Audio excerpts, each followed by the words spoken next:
Hello and welcome to Talkin' Baseball. Shohei Ohtani drops it. Mariners back to 500. Scherzer's back. Players only, baby. Let's get it.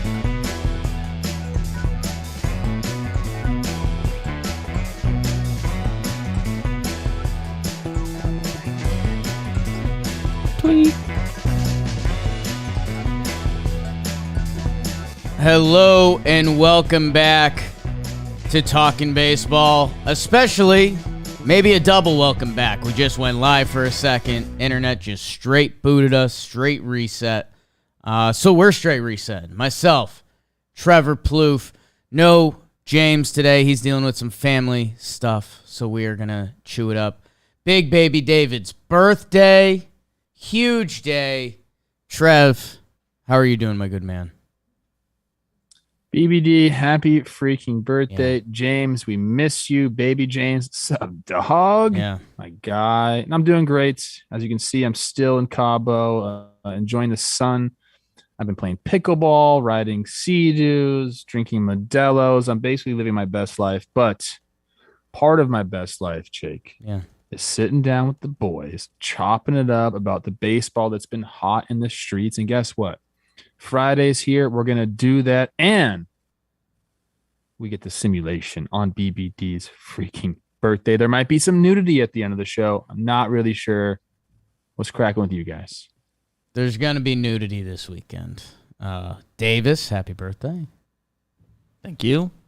Love you guys. Love. A lot of love is in the air. And some baseball teams.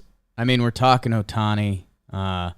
The Seattle Mariners, Trev, I forgot how tied you are to the Mariners now since you claimed they were dead, and now they're playing great baseball. They're 500. Yes. So that's good. Another team has entered the stimulator for the first time. So we will be stimulating at the end of this episode.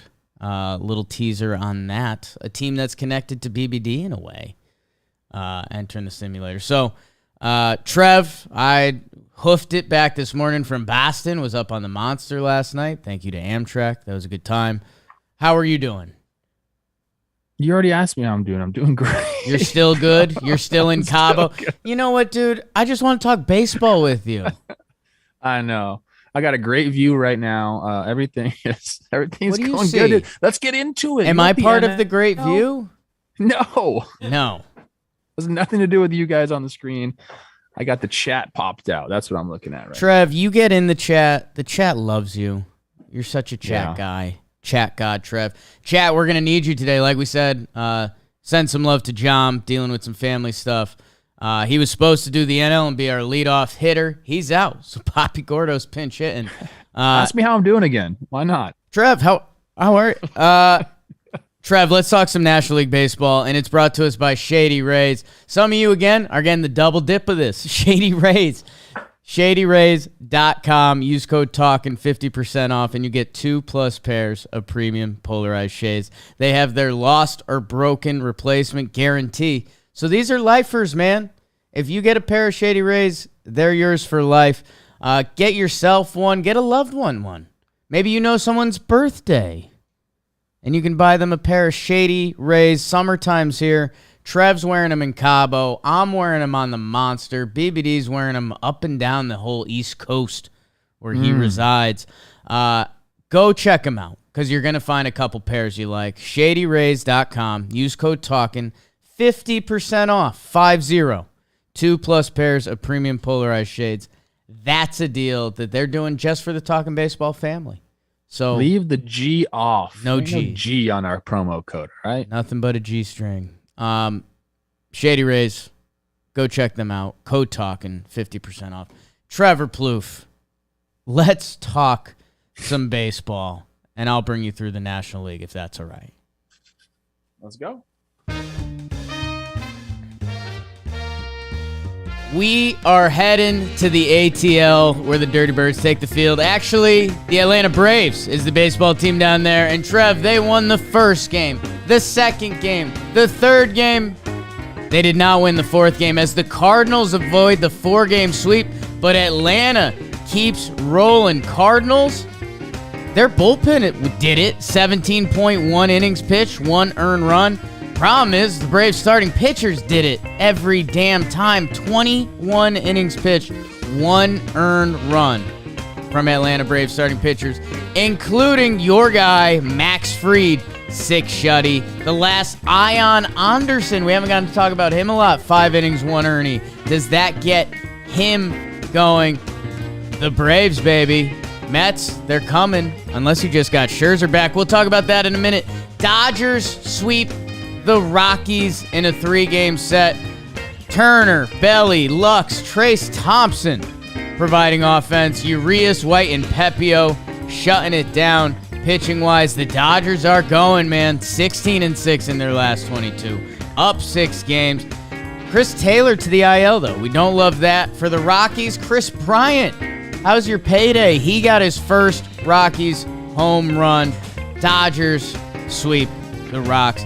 Mets, they headed to Cincinnati, and they won 2 out of 3. The game that you probably heard about, they did not win. Max Scherzer comes back and drops it. Mad Max looks good, but he gets beaten by the Reds, who shut out the Metropolitans in that game.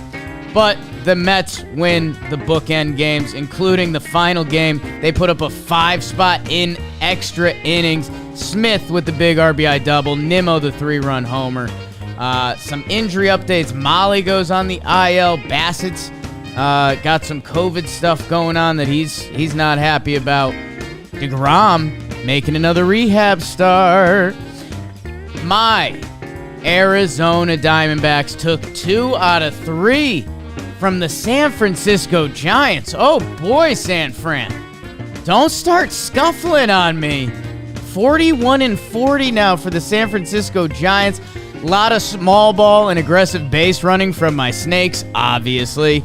Giants, they put up 5 runs in the 8th and 9th to avoid the sweep and break their 6-game losing streak. The Giants' defense is atrocious. Whew! Giants, I'm seeing people tweeting about the Giants being sellers. Mostly crazy Yankee fans. The Brewers hosted the Cubs, and the Cubs take 2 out of 3. Cubbies keep winning series? What? The backup catchers are being heroes. Caratini comes through with the walk-off homer in the first game, and then P.J. Higgins has the go-ahead RBI double off of Hader.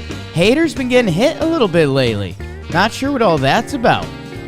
His first 19 games compared to his last 10 are different story. Cubs, they take 2 out of 3. How about it? Phillies, they also get a series win, winning 2 out of 3 games from the Nationals. And Trev, I don't know if we've ever said this on an episode of Talkin' Baseball. The Phillies bullpen has been awesome. The best reliever ERA over the last 14 days, a 0.89 over 40.2 innings pitched. The Phillies, like I said, they won the bread games 11-0, 5-3. You also need to know Kyle Schwarber is going nuts. And Trev, I teased it at the start of this, and I'll tease it for the end of this. The Phillies, it'll be their first time in the stimulator this year. Let's talk about it, because that's what happened in the National League. Boy, Snake, way to step up, you know? When adversity hits, you step up, and you just killed it, dude. You get called for the pinch hit, and it's like, okay, what am I going to do? I'm going to sit first pitch. I'm going to sit first pitch fastball. Trev, the Mets remain atop the NL East, 52-31. They have a 3.5-game lead on the Braves. The Philadelphia Phillies are 44-39. They're 8 games back. But like we said, I think they're getting stimulated. Your Marlins, they remain 3 games below 500. We'll see what's going on there. We're going to talk about Sandy later, I promise you that. Nats bringing up the rear. The Brew Crew have a 2.5-game lead on the St. Louis Cardinals, as the Pirates and Cubs have the same exact record, 34-49. Cubbies coming for that 3rd spot in the NL Central. Reds, least wins in the National League. And the Dodgers are 53-29. They have a 6-game lead on the Fathers. The Giants, 41-40, 11.5 games back.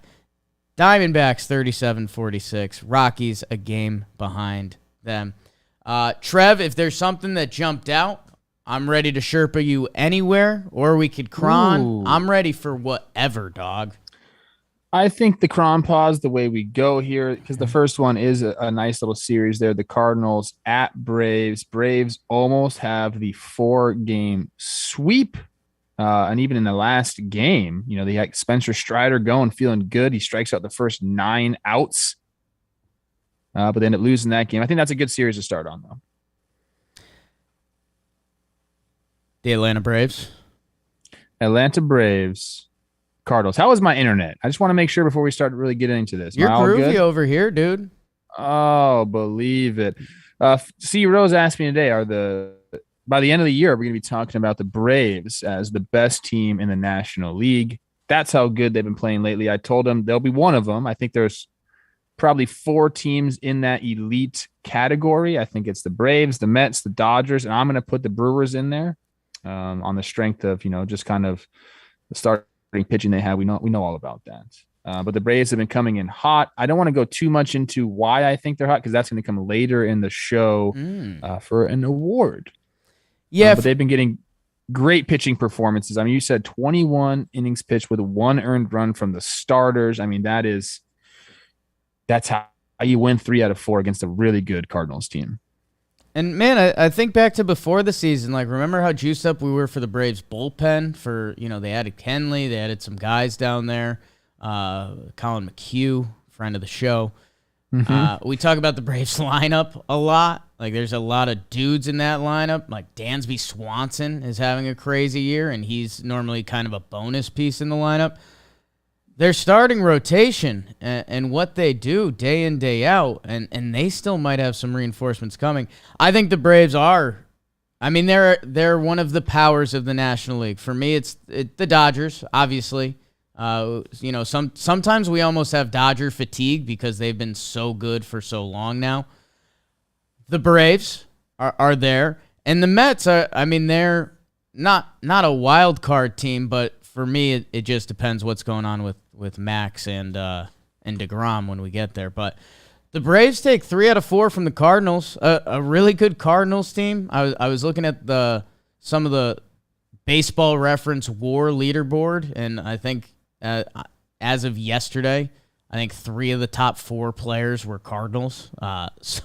So they're getting some efforts, but the Braves are just full tilt right now, and I guess this is where this whole conversation started. When you're getting that effort from your starting pitching, you're gonna win games. You have to. You're gonna win games. You have guys hitting the ball too. I mean, they're kind of just firing on all cylinders right now. And this has been their MO the last couple of years, man. Just kind of cruise, and then just get absolutely hot. I mean. We know about their June, 21-6 in June. They're 5-2 in July right now. And like I said, they're just got a lot of season left, people. A lot of season. And they knew that all along. Teams like this who have a core, they have young guys performing. It's just a matter of time before they get hot. And, I mean, it's been going on for a month here. I expect it to continue. And, yeah, this is a team that, obviously we know they're going to be in the postseason picture. Can they pare down their starters to like 3 or 4 dudes right now and just go on the run like they did last year? I mean, it's looking like that's a real possibility. Baseball. By the way, Tyler Matzik, he pitches a scoreless inning, making his first appearance in 2 months. Eddie Rosario, he hits his first home run after having his eye surgery.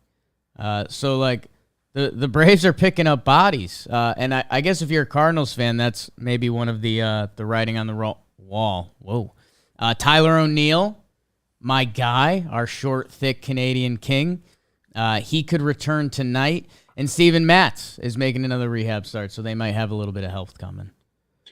Probably in the second game when Matzik returned, he made that behind the back little stab.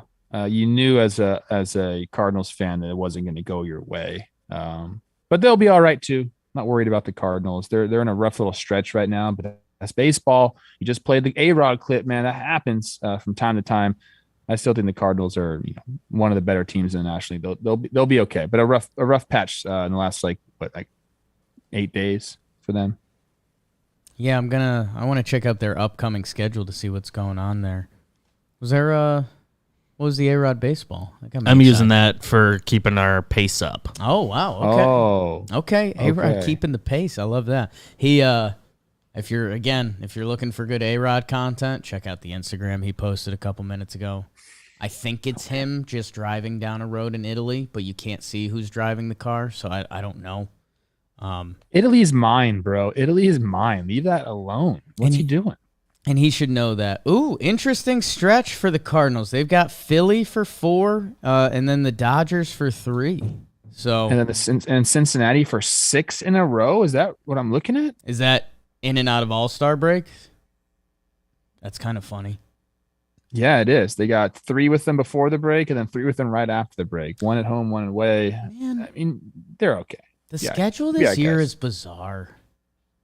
Give it back to those old couple that make the schedule. They don't do that anymore? No, I think they took it away from them. That's brutal. That's brutal. Cardinals 4-6 in their last 10, 45-40. Big week for them. Big week for them. You have a bad week, you're close to a 500 baseball team. Yeah, that upcoming schedule's no joke. I mean, the Phillies are kind of hot. Like Schwarber is just absolutely going off, and then you go into the Dodgers. That would be something if they were 500 at the end of this. I don't think it's going to come. Doesn't out like feel that. right. I think they might have a bounce back series here. Albert just gets admitted to the All-Star game, so he's about to go off. Trev, you mentioned the Dodgers briefly there. They sweep the Rocks, and you mentioned Rosie brought up the Braves. Are they an NL powerhouse? I mean, it still has to. Well, I was gonna say it has to start and stop with the Dodgers, but it doesn't. The Braves are the defending champs, so they deserve just as much love. But these Dodgers are just a wagon, man. That the NL West is a good conference. Although we're gonna talk about the Giants in a little bit. What'd you just say? Conference. I don't know. I mix up conference, referees, umpires. Like I don't know. I guess I might have to have kind of a talk with myself at some point because I understand why people don't like that, but in my head it's kind of the same stuff. It is kind of the same. I don't know what to call like umpires or referees in a football game. There's like a line judge, a ref. There's no umpire in a football game. I know that. I think or maybe one there of the is. refs is an umpire. That's might be kind of an what umpire. throws me off. Enough about me. All right. Never mind. Trev, Enough what's about that. well, you're Cabo Wabo, Trev, but what's the good word in Dodgerland? Are your little birdies hearing anything? Dodgerland is doing it. I mean, they're just chugging right along. They're still, dealing with injuries. I think Chris Taylor going on the IL is kind of a big deal. I've been saying this for a while on Baseball Today. Like they have needs, man. I know they keep winning, but if you look at the roster, like they're going to go explore some things. Kimbrel has not been very good at the end of the games as of late. Just kind of putting too many runners on base, and that's not what you want in a guy that's going to close out games. So I think they're going to look for some bullpen help. Maybe you get a little bit of Dustin May coming back to help there. But the lineup continues to go. As Turner gets hot, they'll just keep winning. Betts is there doing his thing. They have nothing to worry about. I just want to see where the moves are going to come, how aggressive they're going to be, or, are they going to kind of stand pat with the roster? That doesn't seem very likely, but, sweeping the Rockies, continuing to pat on to their lead. I think this is a team that really wants the bye, and they want to have one of the best 2 records in the league by the end of the year. So I'm just very curious to see what their first move is or what their biggest move is, because you could look at, like I said, different facets of the roster and them needing help in kind of all of them. So I want to see where they're going to go first. Pepio with 5 shutout. He might be one of the next wave of Dodger dudes. Or, hey man, we talk about a lot of other teams with trade deadline stuff because a lot of other teams have bigger needs. This is the team that went out and got Scherzer and Trey Turner. So I don't know. I think we probably need to start talking about the Dodgers more. They walk off the final game on a Betts chopper. And Jimmy highlighted, again, he got in these notes. You know, Jimmy loves some good base running. He said Belly had 3 singles. He stole second after the first one. After the second one, he went first to third. After the third one, he went first to third. So Jimmy's jazzed up about Belly's base running. He is. I love the other note. You know, we love Gonsolin, and I believe he threw last night against, not in this series. Another great start for Catterday. Can't really talk about it because this is a series recap. Right. But in this series, Hello Kitty, I don't know how many people are familiar with it. It was a big deal in my childhood. Hello Kitty throws the first pitch out to Gonsolin. I think we have to mention that. And like maybe we dub in some video here. I don't know, but that's pretty funny. That's like Gonsolin's becoming like a cult hero, like fan favorite. Like you got to just love what this guy's about. Go look at his cleats from last year when there was fucking cat fur. Like we kind of screwed up. Fake cat fur. Like when you guys had your meeting, at your high school, like we kind of should have dove more into that because now he's going to be starting. Like he's got a chance to start the All-Star game. It's crazy, man. I told you his shit looked good. Yeah, you were all over it. I didn't know it looked that good, dude. You should have been a scout. Trev, the Reds and the Mets take 2 out of 3. The bigger storyline, and it's ironic as baseball gets because it's the game the Mets lose, but Scherzer's back, and he's Mad Max Scherzer. 6 shutout, 11 Ks, 2 hits, no walks, and I guess to get you jazzed up, Trev, Moose Tacos wins it on a walk-off sac fly, so a little bit of a perfect storm, but Mets fans, you win another series. You'd like a sweep against the Reds, but Max Scherzer's back. Max Scherzer's back. You can't expect to sweep every team. I think if you go and, you win the series, that's all you really care about. It's good to see Max out there. I did text Moose after his walk-off the following day, and I just wrote, whenever he does something good, I write like 1M, a zillion O's, and then SE. So he gets the Moose call from me on the text. We ended up FaceTiming. He was out playing golf. He's in decent spirits, even though the Reds have been pretty abysmal this year. But good to see, like I said, good to see Scherzer back out there doing his damn thing. Was there ever any doubt? Like, not really. How long? Yeah, like he's going to come back and just be himself. Like, how long can this go for? I don't know, man. It's scary to think about guys like that at that age. When I was playing, they were just taught you that once you're 35 or above, you're dead, basically. Not anymore. No. These guys are filthy. Not this dude. And man, with DeGrom, I feel like the story for the past couple weeks has been the Braves turning it on. They've almost caught the Mets. And I feel like the Mets are about to, add to the next chapter of the story. Scherzer's back. DeGrom's throwing rehab games. Like, yep.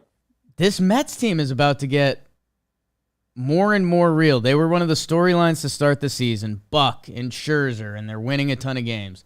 The Braves caught him. Max is back. My goodness. When Jacob makes his return, like that's going to be its own episode of Talking Baseball. Reds fans, you got to see a little bit of your young talent in this series. Your starting pitchers are Green, Lodolo, and Ashcraft, which you're hoping those guys are going to be some of your rotation for a little while. But I don't know. Anything else you got, Trev?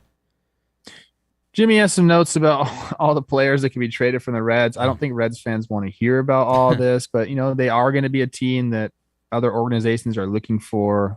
We know Castillo, that's the name, but the guys like Tommy Pham and Brandon Drury have, been having good years. People are saying Drury is going to be the lone all-star for the Reds. I really hope for his sake that's the case because, he's been grinding it out, man. He's gone through a lot of different stuff. He had like vertigo issues with the Yankees, but he's having a really good year going now. And if he gets to be an all-star, I think everyone should be rooting for a guy like that who's just grinded and worked his way back. And now he's found a home with the Reds, but, he could be on the move and playing with a contender. And shoot, man, got to be rooting for that.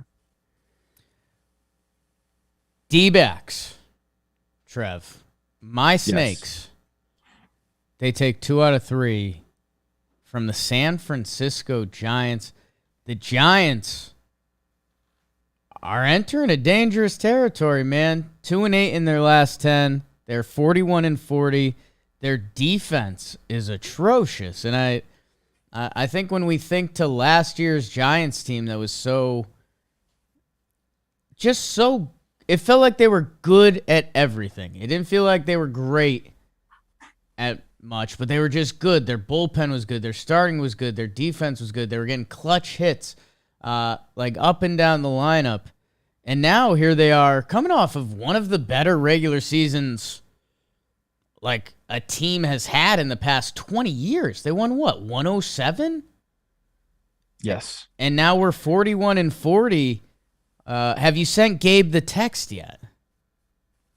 I have not. We wondered how it was happening all last year, and they kind of just kept defying the odds.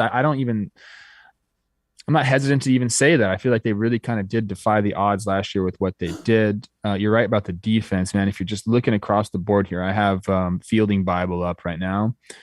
What's funny is when they shift their infield, they're the best shifted infield team as far as defensive run saves in all of baseball with 26 defensive runs saved. The problem has been their outfield defense, specifically their left field spot. They're at -21. They're the second worst team. Only the Nationals are worse than them. That's one way to lose games, man. You just can't be giving up runs like that. You can't be giving up extra base runners. And I know we talk on this show about how we're kind of iffy on defensive metrics, but they do play a part, not only in the outcome of a game, but a team's psyche. If pitchers feel like they need to be even more perfect and keeping the bat off the ball, sometimes that works the opposite way. You end up being over the plate and things start to happen. But yeah, the Giants, man, I don't know. I had them out of the playoffs this year when I did my preseason stuff, and it was more of just like I thought there were other teams better than them. I wasn't predicting, some massive collapse. I thought there were just other teams that were going to make it in front of them. But it's been I don't know if I'll go as far as saying like a tough year for them, but more of like in line of what most people thought would happen even last year, right? This year is kind of what people probably expected last year, but yes, it's happening this year, and last year they had one of the best regular seasons a team could have. So they've been hurt a lot this year too. Kind of never had like a full go and a full roster.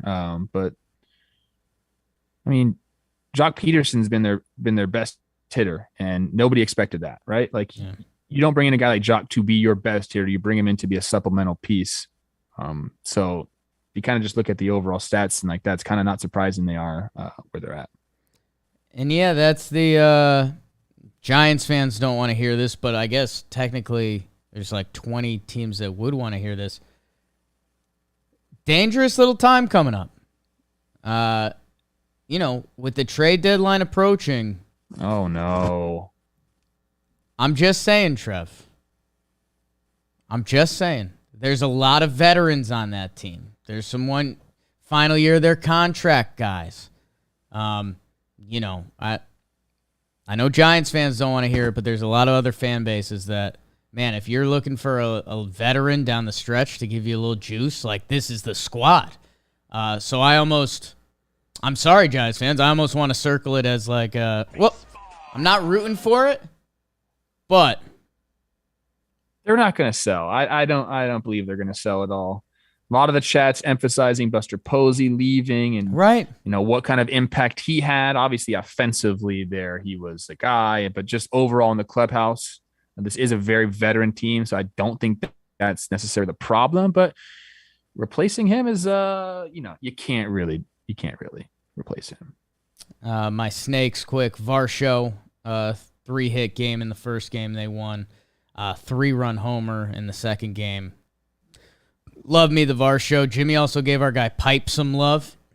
Said Josh Rojas, who had a big bunt. The teams were shifting him big with 2 strikes, led to a game-tying run. And anytime we can shout out our guy Pipe, he's the best. This is interesting. We talked about, the fielding and how it's been bad. their staff leads the league in FIP, which is fielding independent pitching. Cobb, for instance, 348 batting average balls in plays, but his barrel rate is just 4.1%, and his expected ERA is at 2.5, and his real ERA is at 4.7. So this is a guy that's really, getting, he's getting at the worst from a tough defense. But what's interesting is like teams will see that about Cobb, and he'll get a job next year because these numbers aren't reflective of what he actually did for the team.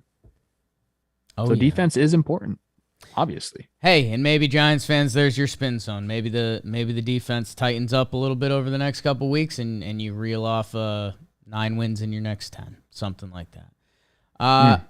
Trev, Brewers, Cubs. I don't know what to tell you. The Cubs, they win another series. Feels a little bit. I mean, it definitely feels like too little, too late. Ian Happ with a game-tying RBI double, obviously 9-figure Happ.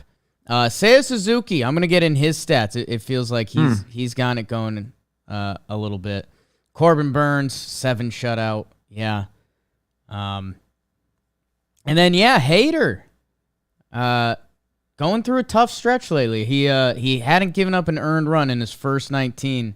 Now he's given up 5 in his last 10. So I don't think Brewers fan, you don't get worried about that guy. I think baseball just happens sometimes. But, that's a guy the Brewers lean on heavily to secure a lot of their wins.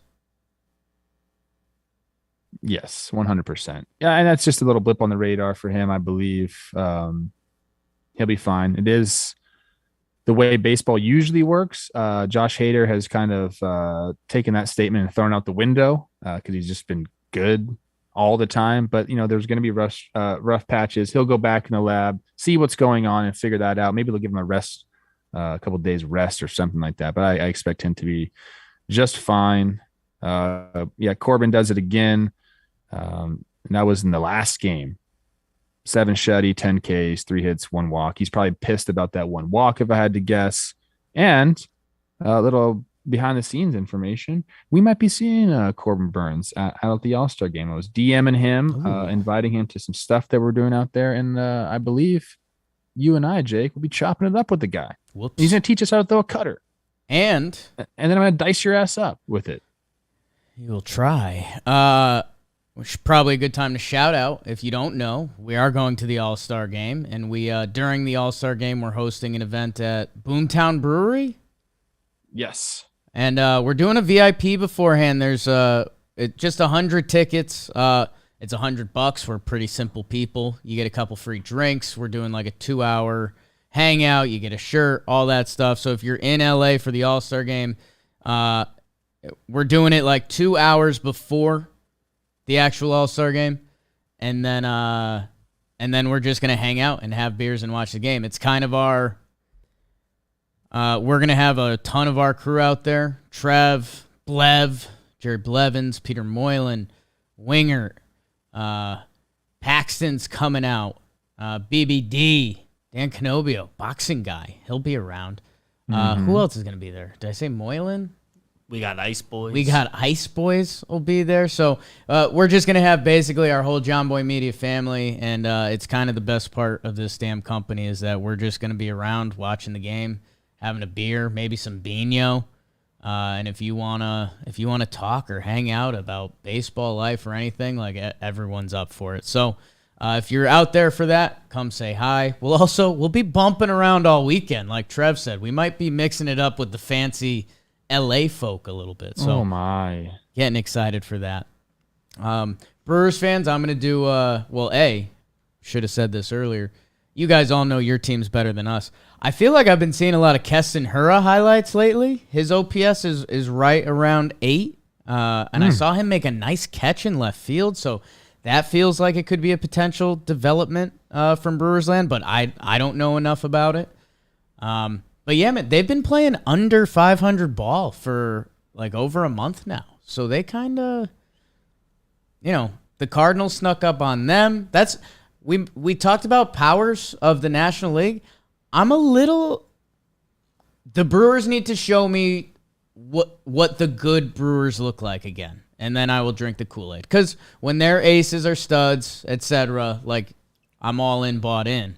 But it's been a little while since we've seen the Brewers be the nasty Brewers. We're going to dominate you. You're going to be lucky to win a game this series. They've been swinging the bat really well lately, and yeah, we haven't seen Peralta out there, but Burns and Woodruff, have been electric still. Hader's had a little bit of problem, but this is a team that's going to be just fine. Again, it's July 8th. There's going to be some ups and downs. This team will be there. I still believe like they're like a top 4 team in the National League. I expect them to get help. Like I keep saying, I'm not worried at all about this team. Shout out to Steele on the Cubbies. I think he's putting together a nice season now. Let me get some stats on that.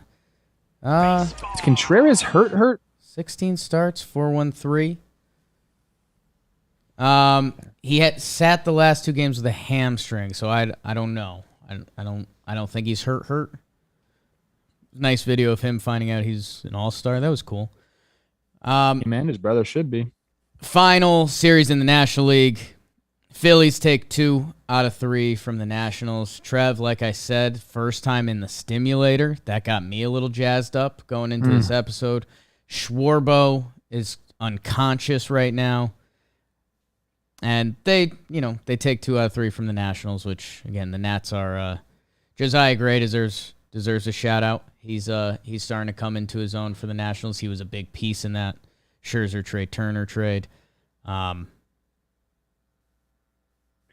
Yeah. Schwarber has 27 home runs, bro. Yeah. 27 home runs and only 56 RBIs. Don't love that. But yeah, he's going off right now. Absolutely doing everything that they hoped for. I mean, they gave the guy a big chunk of change. 4 years, almost $80 million.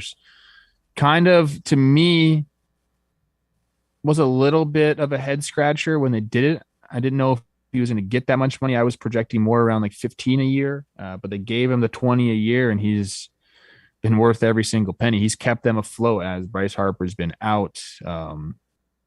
Just looks really, really good right there. But yeah, the Phillies are going first time in the Stimulator. That's very nice. You talked about the bullpen doing it. You kind of like glance over at their numbers. You're seeing like, okay, well, the overall numbers, like for instance, Jose Alvarado, overall numbers, not great. I think he's pitching to a 5 right now, but that's why a reliever ERA could be, deceiving. Because in the last, let's see, how many plate appearances? Last 12 games he's pitched, last 28 days, he's helped people to a freaking 171 batting average against. So he's kind of come on, been a good high leverage guy from them. And he's a guy that should be that. Whenever he would get hit, I'd be like, how are you getting hit? Right. Dude, your stuff is too good. No, that was I remember when he got traded away from the Rays. As Yankee fans, it was like a relief because you were like that. It felt like the Rays. Who was it for? It was an interesting trade. Let me look that up. It like wasn't anything crazy, and it was just like it felt like that guy had all the arm talent in the world. That if the Rays were punting on him, it was kind of like what? Let's see. Garrett Clevenger to the Dodgers. 3-way trade. Dodgers sent Dylan Paulson to the Rays. So like, yeah, man, embodies for a lefty that can throw a baseball like very few lefties can. Yeah, and they gave him that one. When was that? That was in 2020, and I think he's just kind of like gone back to the Phillies on 1-year deal since then. Because this year he's got making 1.9 on a 1-year deal. Yeah. I mean, he's still team control, I think. Yeah. And Phillies in the Stimulator right now, by technicality, the St. Louis Cardinals are not in the playoffs. Yeesh. Again, they're a decimal point separate them, but it goes to note, like I've given the Cardinals a lot of love. Like I love that organization, what Tommy Edman is doing this year. Nolan and Goldschmidt. That's kind of opened up my eyes a little bit. So, shout out Nola. He's having a good year. He's got his ERA down to a 3.15. I'm looking at his game logs here.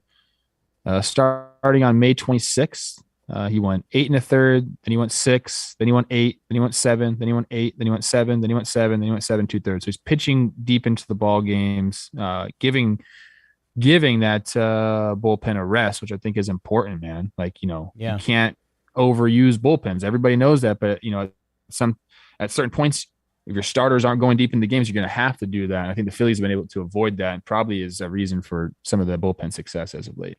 Baseball. Trev, you want to talk some AL baseball, Big Daddy? Oh my gosh. You know what? I'm ready, baby.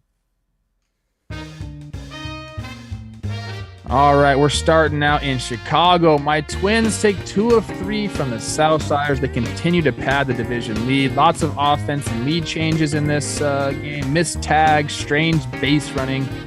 Game 1 went to extras where Arise and Kirilloff did their thing for the Twins in the 10th. Plus an 8-5 triple play question mark. We'll talk about that. Game 2 was all Twins. They punished Kopech, 4 homers in 5 innings on their way to a rout.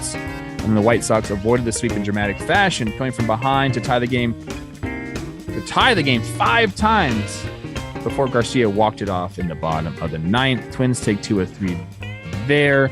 Moving on, Rays went up into Boston, and they took 2 out of 3. They showed the ability to put the things behind them. They're sloppy in game 1, but come back to beat the Sox in games 2 and 3. Pivetta had a tough outing after basically 2 months of incredible pitching. Kluber was vintage in game 3 against the Red Sox rookie, who kind of looked nasty, to be honest. He gave some homers, but he looked good. In the end, the bats just didn't show up enough for the Red Sox, and the Rays raised their way to the series victory, taking 2 of 3. Royals at Astros. Astros take 3 of 4 because, of course, they do. They've done what they've done all year long, just win ball games. Dusty called this a hard-fought series. It was. Game 1 had the fireworks as Jordan walked it off on the nation's birthday.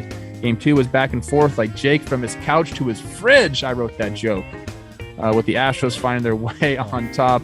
Royals win Game 3 7-4 before the Astros took the finale 5-2 to get the series victory. MVP chants are just surrounding Alvarez basically every single plate appearance. Way to go, Astros. You took 3 of 4.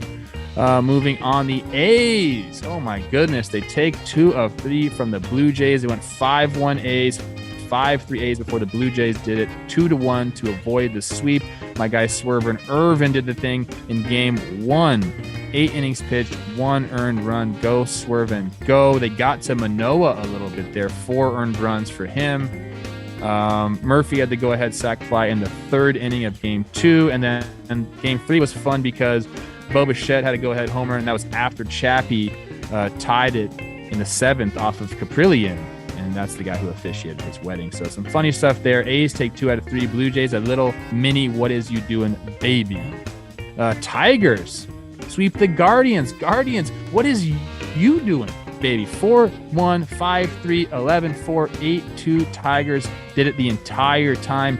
Al Avila says they're not punting the season. They could still go try to add at the deadline. I don't know how much I believe that, but nice for Tigers to get the sweep. Plesac looked good, not enough.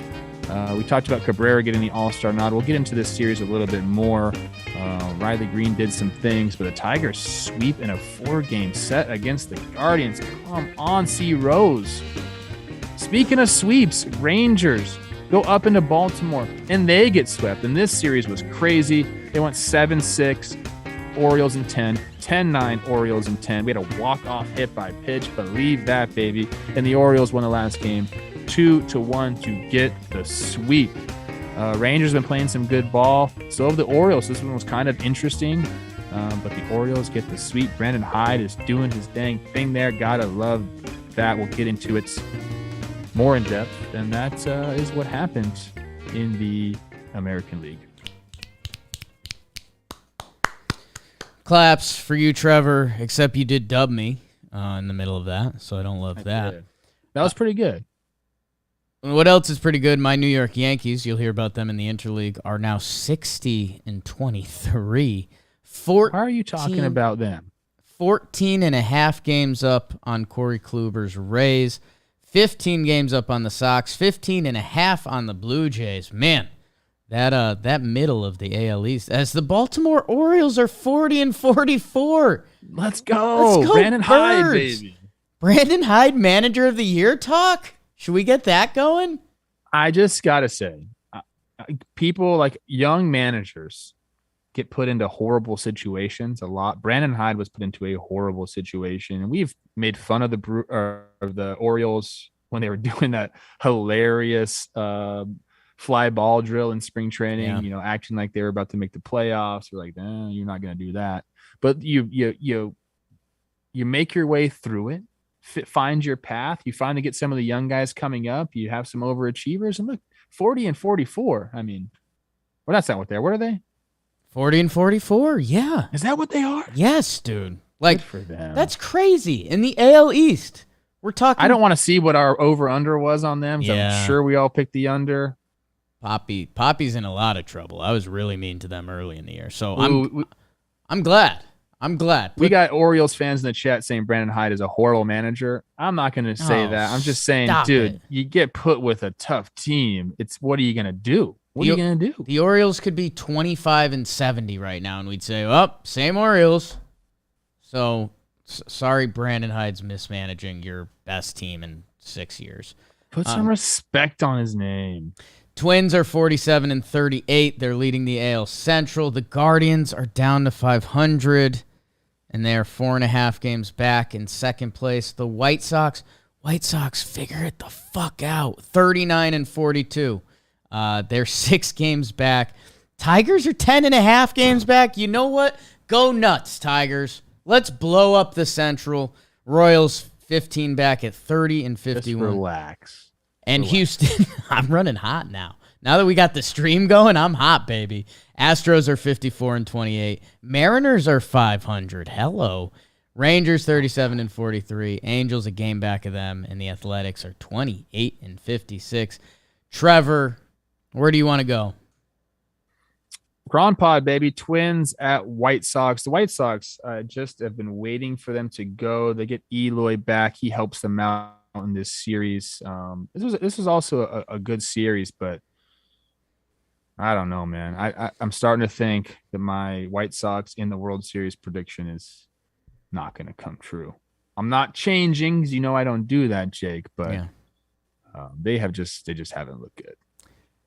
Trevor, I stumbled into it the other day. Okay.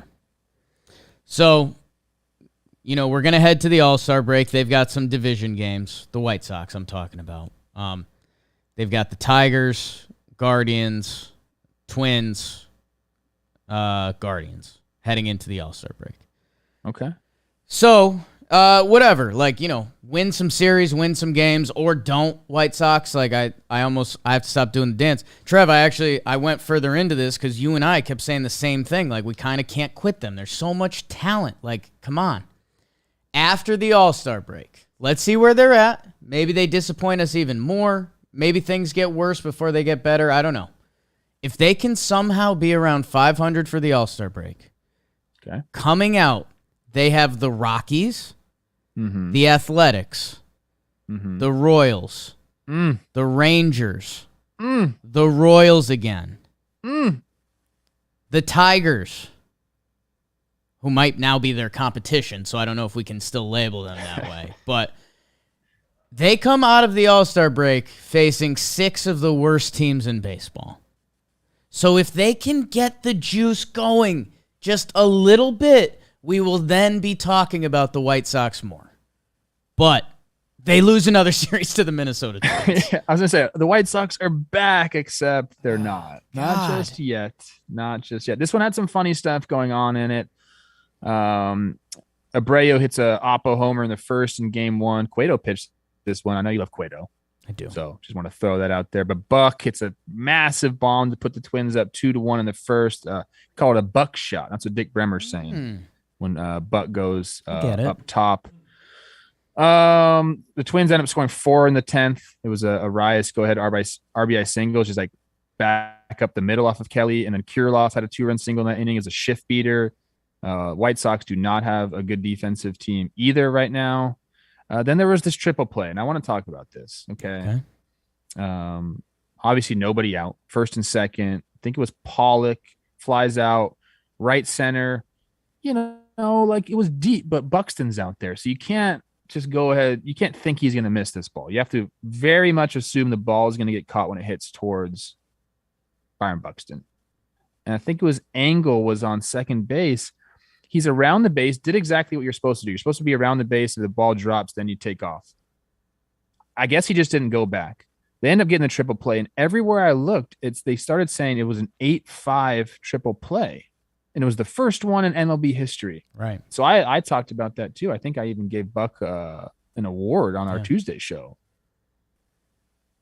It was an 8-5-3 triple play. Because he ended up throwing it to first base at the end. Can someone in the chat explain that to me? Like, I'm not really sure what's going on here. How did everybody else miss that, calling it an 8-5 triple play when in fact it was an 8-5-3 triple play? I can't help you. I hope the chat. I don't understand it. I hope the chat can. I don't get it, dude. Anyways, that puts the kibosh on any rally or go ahead drama for the White Sox because they get fucking AAA turned on them on a fly ball, almost a routine fly ball to Byron Buxton. That kind of sums up, I think, what's going on with the White Sox, dude, to be honest with you. Game 2, Kopech gets hit around, man. He gets 4 homers, and they don't really recover from that. And then Lance Lynn, not great in his start. He's grabbing his dick a lot, which, that's vintage Lance Lynn. He needs to get back on it. Yeah, man, I don't know. It was a crazy game. A lot of lead changes. It was the White Sox tied the game, Jake, 5 different times before they end up walking it off with Garcia in the bottom of the ninth. So just good baseball game there. But yeah, the White Sox kind of can't get out of their own way, I guess is a way to explain it. Trev, what's in my head right now, and White Sox fans, why don't you guys sound off in the comments? The New York Yankees of 2021, I never saw a team that hated momentum more. Just every time it felt like they were getting over the hurdle and getting hot, they would just kind of shoot themselves in the foot. And that's what it feels like. This is where I have the advantage of knowing, like, the White Sox, they swept the San Francisco Giants and was like, okay. But we knew, because it was the 4th of July episode, they had already lost the next game to the Twins. And then here, they have that awesome, they win that game 9-8. They come back like, 5 different times. And then I already know they lost last night to the Tigers.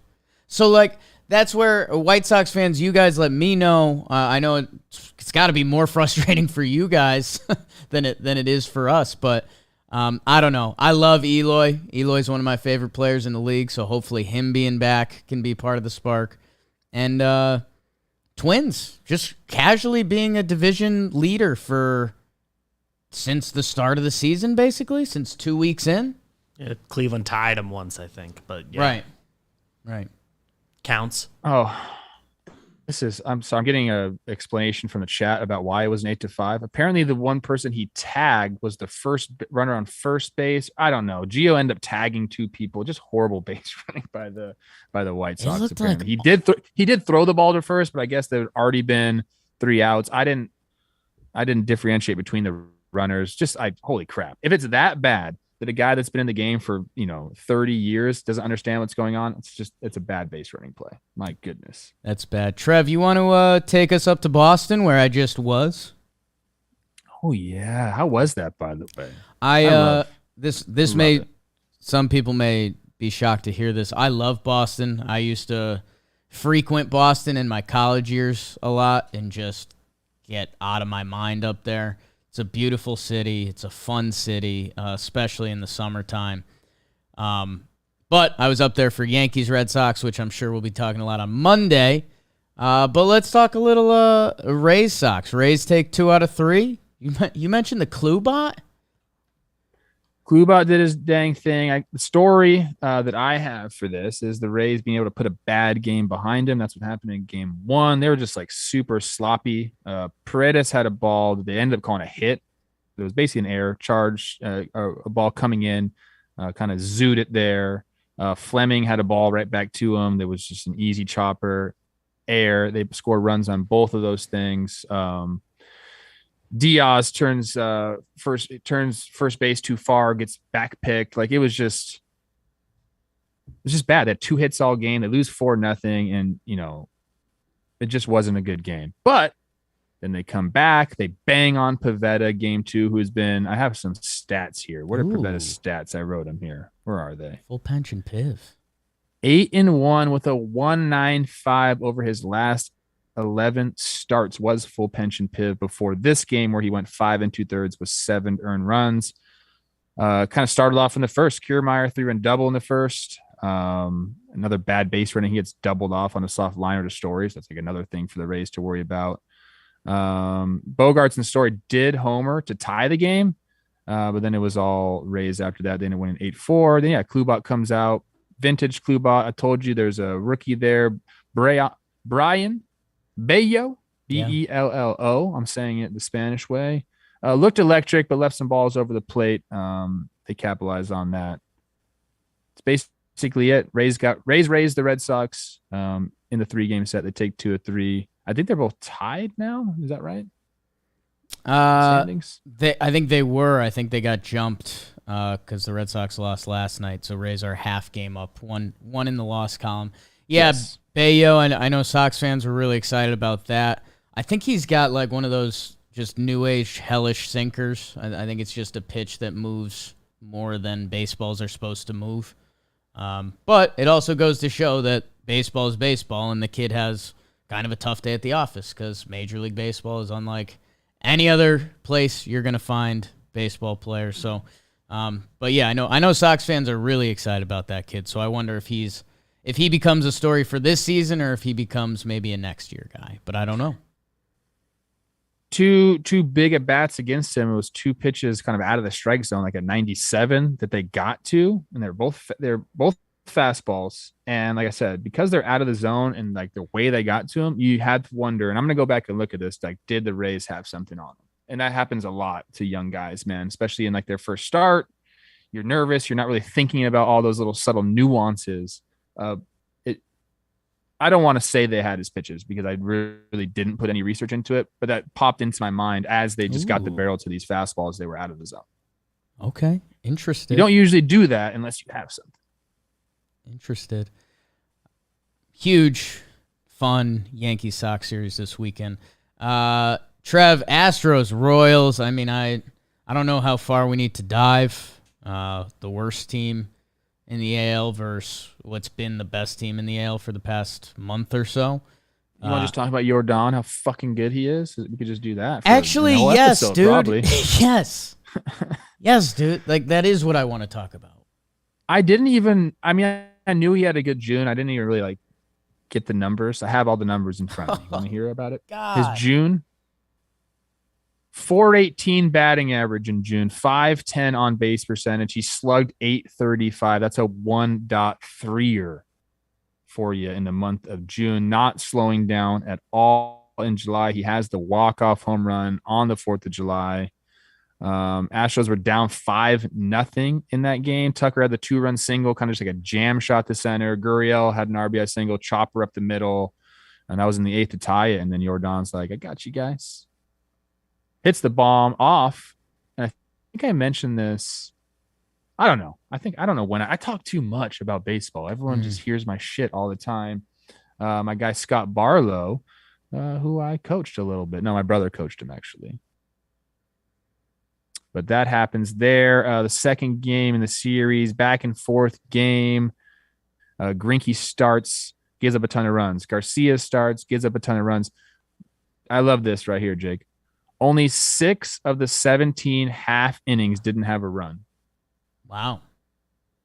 They only played 17 because the Astros won at home, but only 6 of them didn't have a run. And the 6th inning was the only full clean inning. So there's a lot of base runners, a lot of scoring in this game. Action. Weird overturned double play.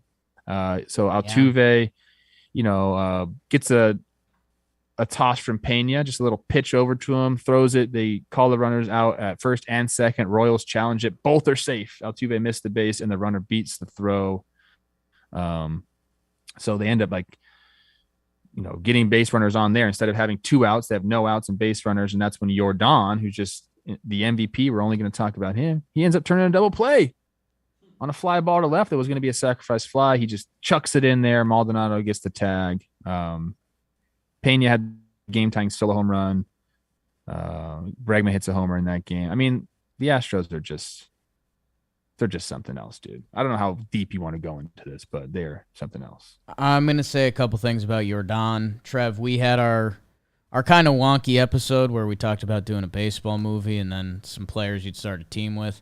I think my vote may be Yordan, because you can basically just pencil him in for incredible hitting. His career stats are off the chart. He's basically a 300, almost 1 OPS career, 978. He's 1.076 this year. Trev, against right-handed pitching, which guess what? There's a lot of righties. It's probably 80%, something like that. Don't have the numbers in front of me. Against right-handed pitching, you want to know what Yordan's slashing? Please. 339 batting average, sure. 429 on base, sure. 753 slug, a 1.182. If there's a right-handed pitcher on the mound, which there often is, he's a 1.18 hitter. That's past Bonds. That's great. It's only an 863 OPS versus lefties, so big That's platoon guy. But my goodness, no lead is safe. No lead is safe against the Astros. That is the bottom line. I do want to give a little shout out to the Royals. I mean, Dusty did say great series, hard fought series. We got to check on what's going on with Bobby Witt. He exits game 2 and sits the rest of the series after taking the pitch off of his hand. But they won game 3. You kind of got to give a little love to them. Hunter Dozier had a 2-run homer in the first after a Merrifield leadoff homer. They escaped some big jams there. So they played good.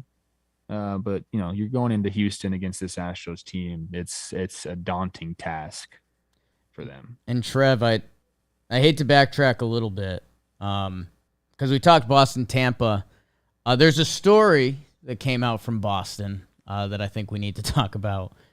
Chris Sale in his rehab start, and then he goes a little nutty. It's on camera. He comes out with quotes after, which he actually he struck a good John Boy chord, because he basically said one of John Boy's things that he tries to drive home is that when these guys are acting on the field or around the field, why do we expect them to kind of be normal members of society? And that's kind of what Chris Sale said.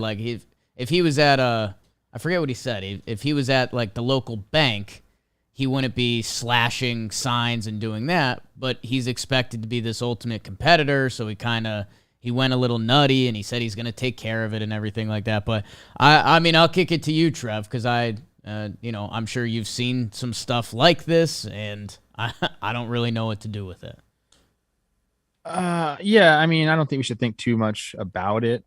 He'll take care of all that. Yes, people had to pick it up. He'll pay for it. He'll buy him a new TV or whatever that is that he broke. I think it was a TV. They teach you. They teach you when you want to blow up, go away from the dugout. Don't stay in the dugout. Go down the tunnel. That's what he did. I don't know who filmed that. That's what I guess my question is. Who the fuck filmed that? It was some shady, what's that one movie, Blair Witch Project-esque filming right there. It is who he is, man. I don't think Chris Sale's ever been shy about who he is. He knows, he runs hot. He said afterwards, that's what makes me a good pitcher. That's why I'm good at my job, because I have that passion. I don't see anything wrong with it.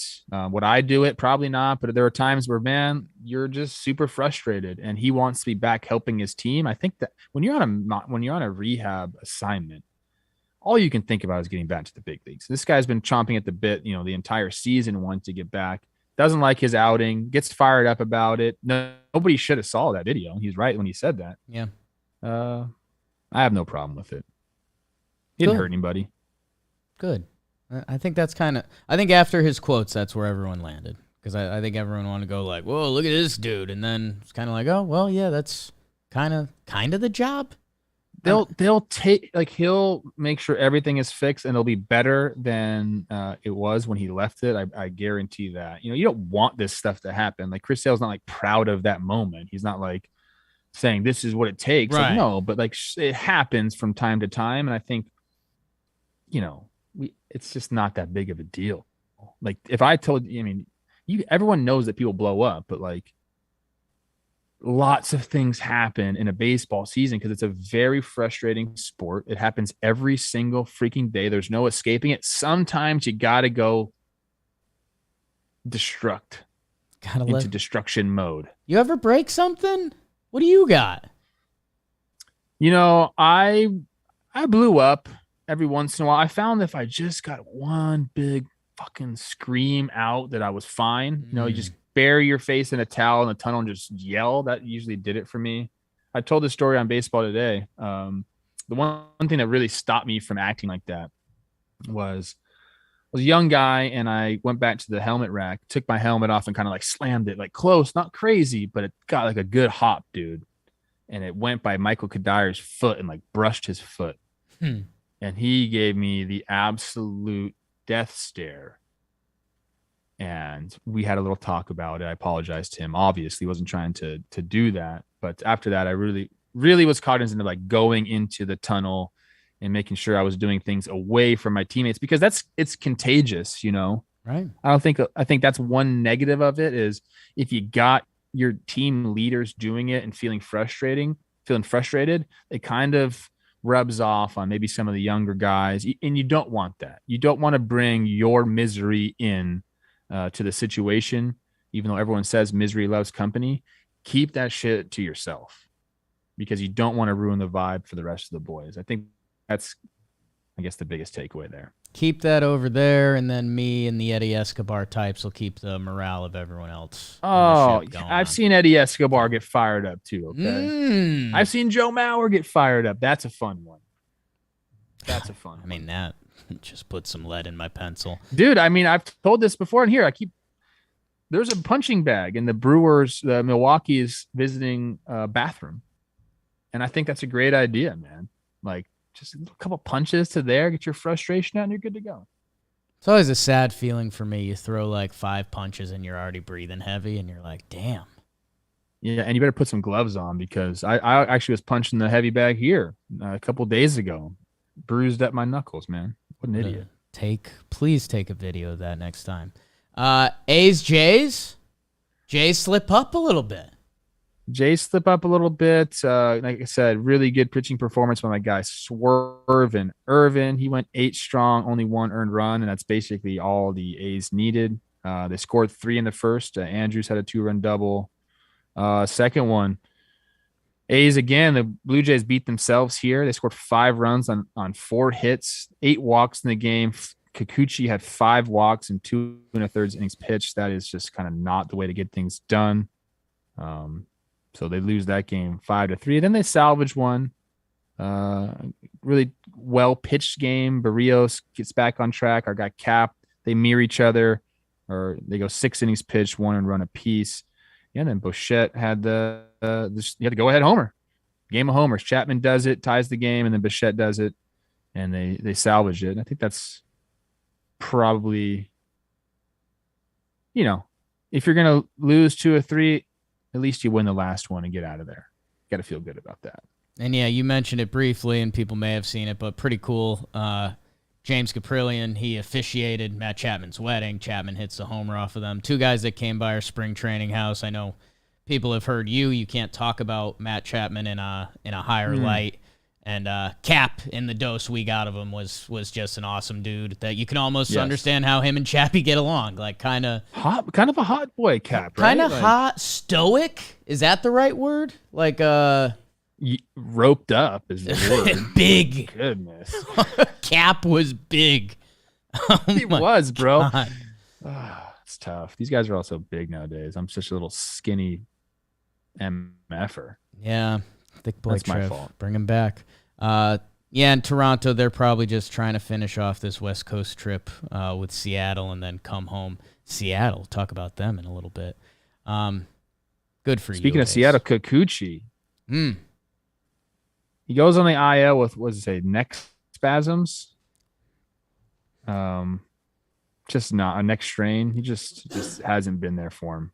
Our really has not been there for him. one of our researchers, Max, does great stuff for us. He's been throwing around this phrase, and I'm wondering if he did it just to get me to say it. But he says, according to Jay's Twitter, they're thinking it could be a Phantom IL. I don't know. Jays fans, sound off in the comments always. I was looking into some Jays stuff a week or two ago, and they were working theories. He needs Danny Jansen back. Oh, that's right. He's got good numbers with I think Danny he has an ERA Jansen. in like the low to mid threes with Jansen and like above 6 with anybody else. Okay. Does not like Short King, Alejandro He's Kirk. a little huh? intimidated. I get it. Yeah, I get that too. I get that. Trev, here's one. Tigers sweep the Guards. Is Rosie Tigers okay? sweep. What is this? Yeah, I mean they went out and did it. You got to feel good for the Tigers. They are clearly not where we thought they were going to be before the season. Right now they sit at 35-47. That's coming off of how many wins in a row? I think 5 wins in a row.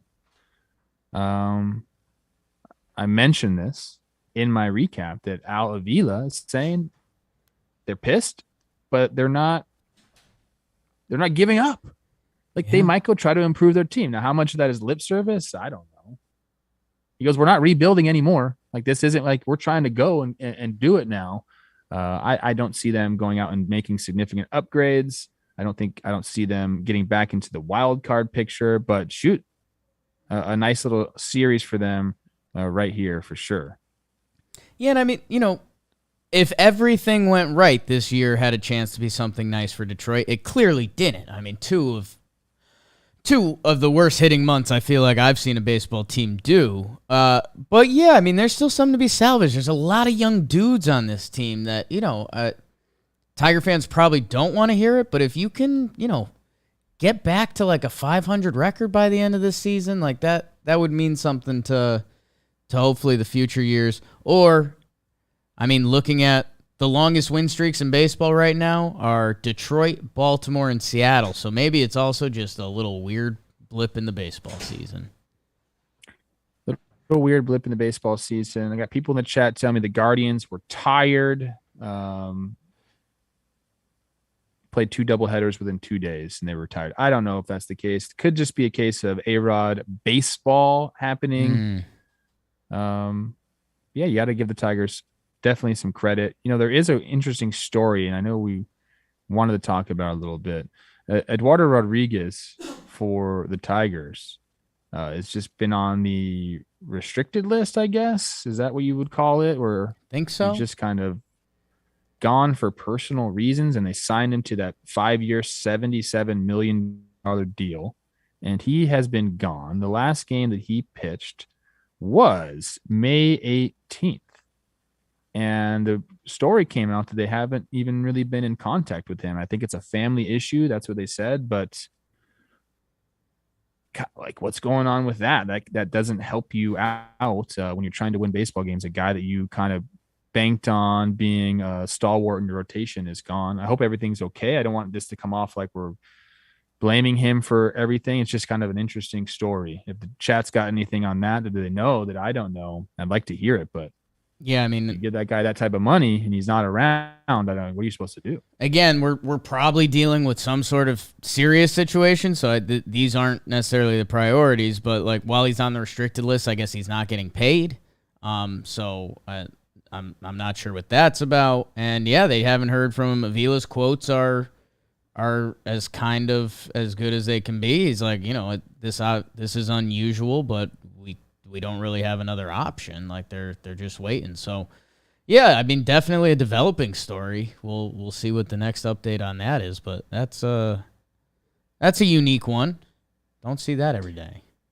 Yeah, Tigers have had, to really figure out like who's even going to be a starter for them.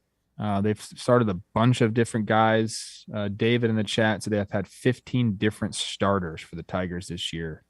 Only 3 have reached double digits in starts. One of them's not even on the roster anymore. So this is it's trouble when you don't have that type of security in your staff where you're reaching down and getting different guys to start. And if you look at the guys that have started, I mean, of the 15 guys, 1, 2, 3, 4, 5 are on the IL right now. 2 are down in AAA, and then Rodriguez is kind of nowhere to be found. So it's tough. It's tough to win ball games when you're relying on that many people. Wild. And then Trev, the final series you got, you said this series was a doozy. Orioles-Rangers, which I would have lost that bet. Orioles sweep the Rangers. We know these are two teams that have been kind of playing better ball as of late. Like, what are the standings again with the Rangers? Because they were creeping up there. I think they creep back down. They're 37 and 43. Okay. Yeah, an excellent series baseball to watch here. The first 2 went into extra innings. That was the Jorge Mateo walk-off hit by pitch, which was something there. Simeon had a go-ahead solo homer in the top of the 9th. That's nice. You're feeling good as a Rangers fan. But then our guy Adley, RBI double in the bottom half before Mateo goes ahead and does his hit by pitch. It was kind of funny. They were like walking him to first base before they celebrated. Game 2, 10-9 Orioles, again in 10. This one was a lot of fun. Lowe had a big 3-run jack in the 8th, and then McKenna puts the O's back on top, and then Seager homers to put the Rangers on top, and then Odor hits the homer to tie the game, and then finally Mullins, our guy, lefty walk-up double in the 10th.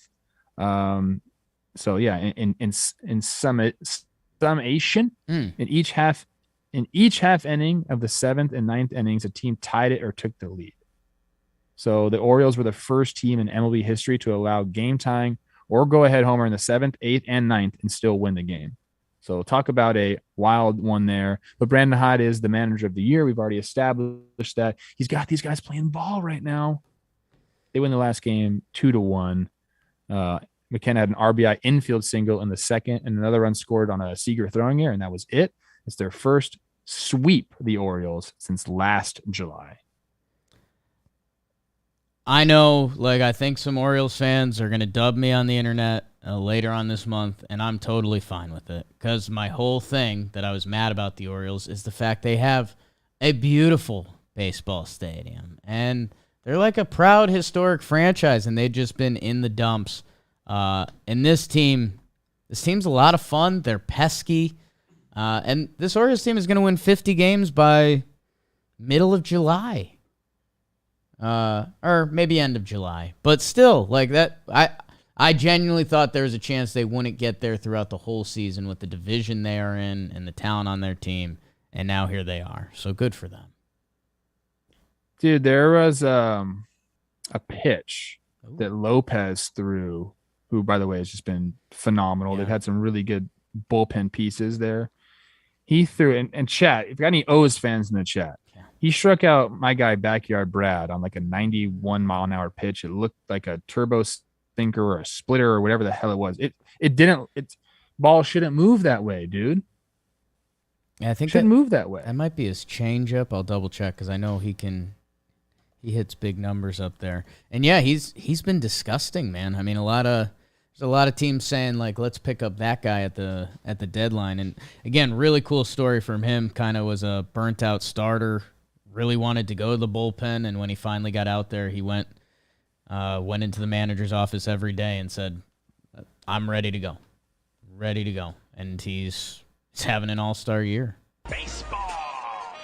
One last thing the chat brought to our attention. He's been saying this, so I know that he wants me to mention it. John Bean, what's up, bro? Orioles top 5 defensive team. They're second in defensive run. It's saved with 39, only behind Jake. New York Yankees. The New York mother effing Yankees. Let's there you go. Talk about those Yankees. In the IL recap, Beeb, I won't need a lot. This is tight. My New York Yankees went to Pittsburgh. So did Joe's McFly. Beautiful stadium. And we split a 2-game set. The Yankees lost first game. Quintana looked good. He could be on your team come the trade deadline. Jameson Taillon, he gets hit again. He's been, in his last 6 starts, he's been getting hit a little bit. We'll see what's going on with J-Mo. Severino comes out the next day, shuts them down. The Yankees put up a 16 spot. Pittsburgh threw out a position player, and he didn't lob it or try to actually pitch. He just threw like 73 down the dick, and he was just getting crushed. It was kind of tough to watch. Yankees split the series. I think they had their sights set up on going to Boston.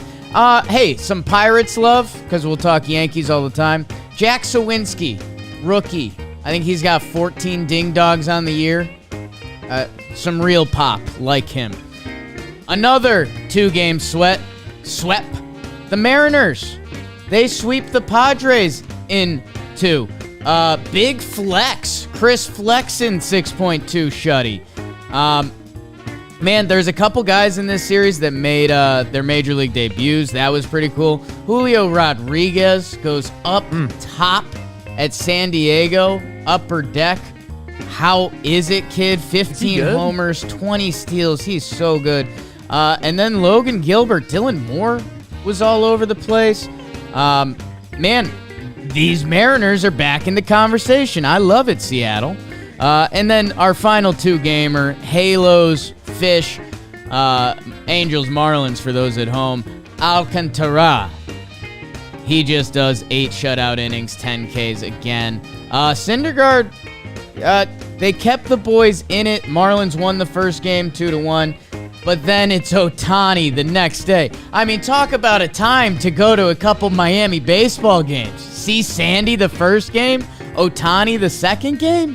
Ohtani helps himself out with the RBI single in the 5th while he goes 7 innings pitched, 0 earned runs, 10 strikeouts. So they split down there, but a showcase of talent, so that's really fun. And Ohtani's recent stretch, Alcantara, fantastic. That's what happened in the Interleague. Way to go right there. Way to go. Thanks, guys.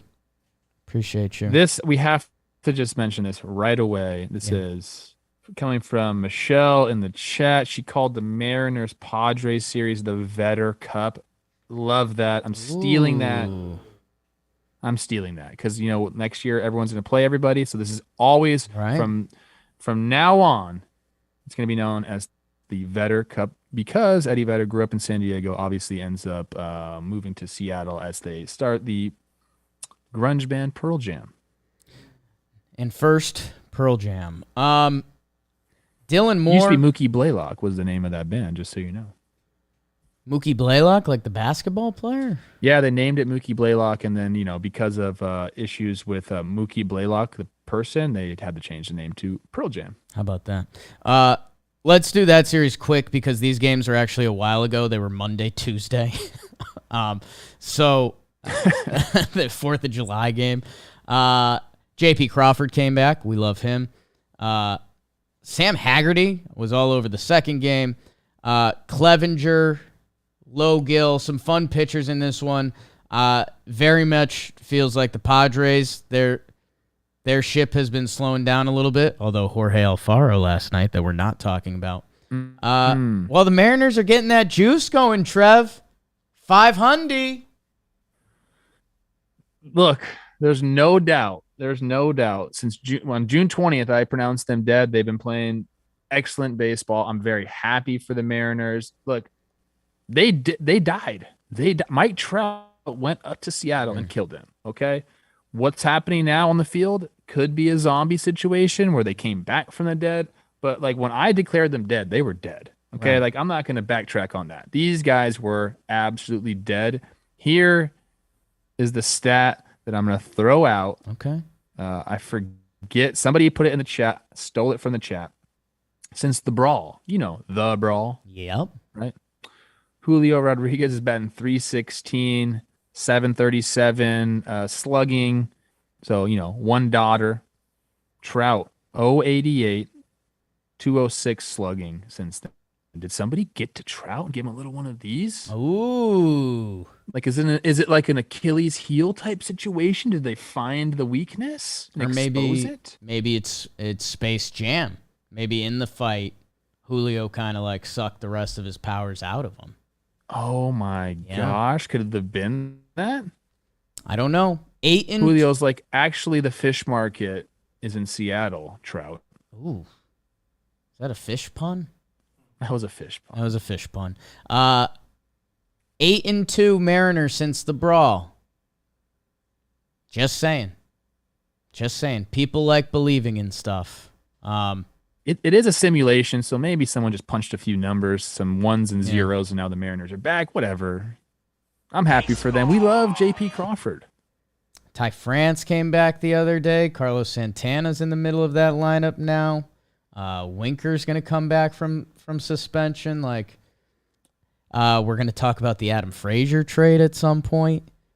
That rotation. People love getting on me on Twitter right now, dude. Okay. Like every time the Mariners do something right, it's like, you said that, and like they had the hardest scheduled, and this is what happened. They're going to do this, that.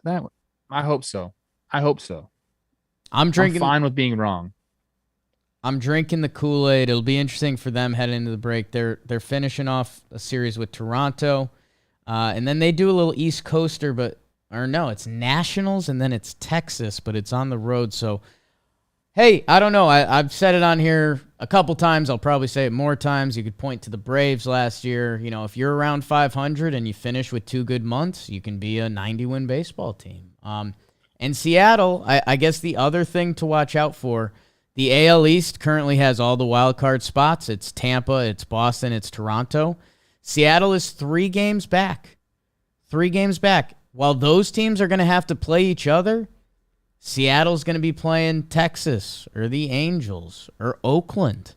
So I think the Seattle Mariners have a very real opportunity to be a big part of the second half of this season. I'm fine with having egg on my face. Totally get that. I'm going to ask you this question. Yeah.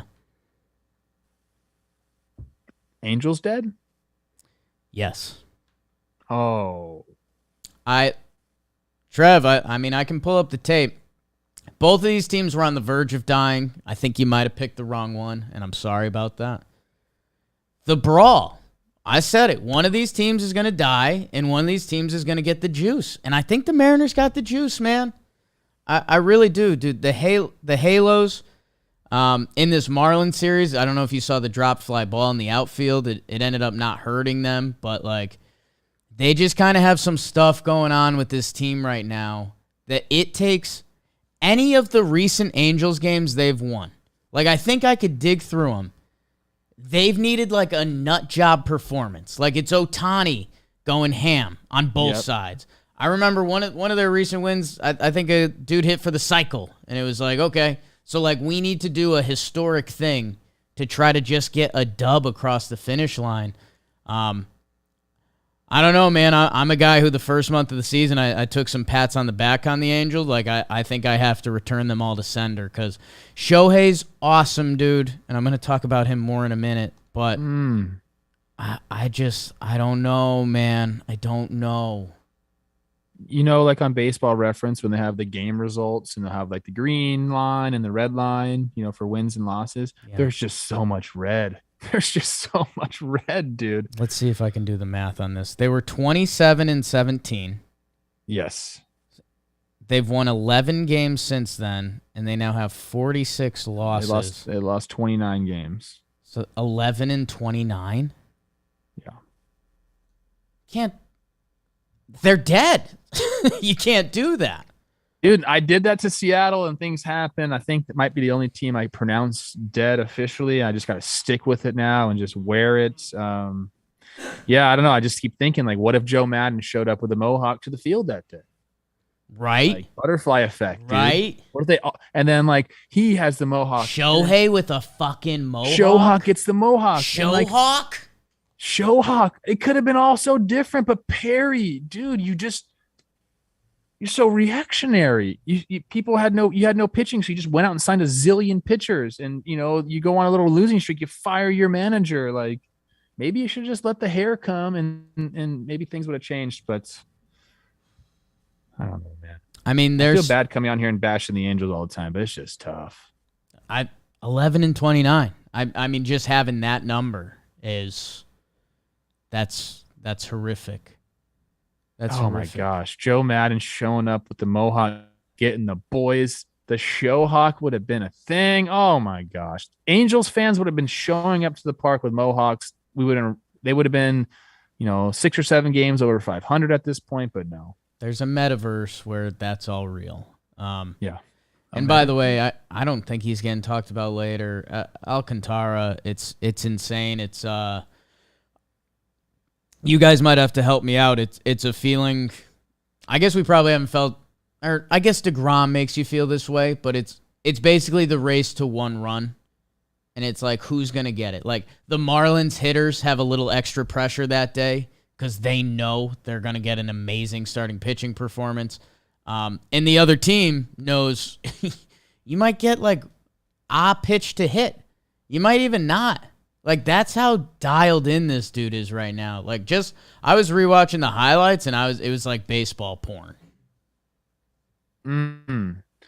I talked about this on Baseball Today, but I was talking to Max Fried. He's a friend of mine. My bad. No big deal. I was a mentor of his. People know that. And I was just gassing him up. I said, hey, hopefully we'll see you in LA.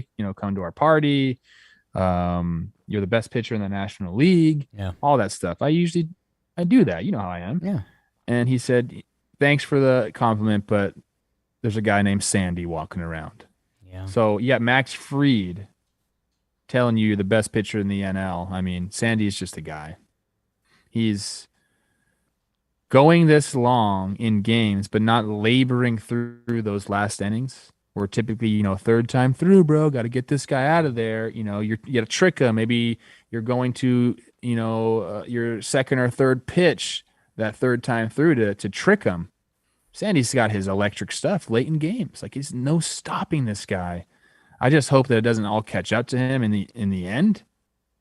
He threw 205 innings last year, I guess. Like he's just a fucking workhorse. 197 in 2019. We'll give him 200 there. I mean, it's a rarity these days. He's on pace for like a lot of innings, though. I'm a little scared. I mean, that extension is already looking like gold. Yeah, man, I was rewatching his outing and like just the energy coming from their broadcast booth.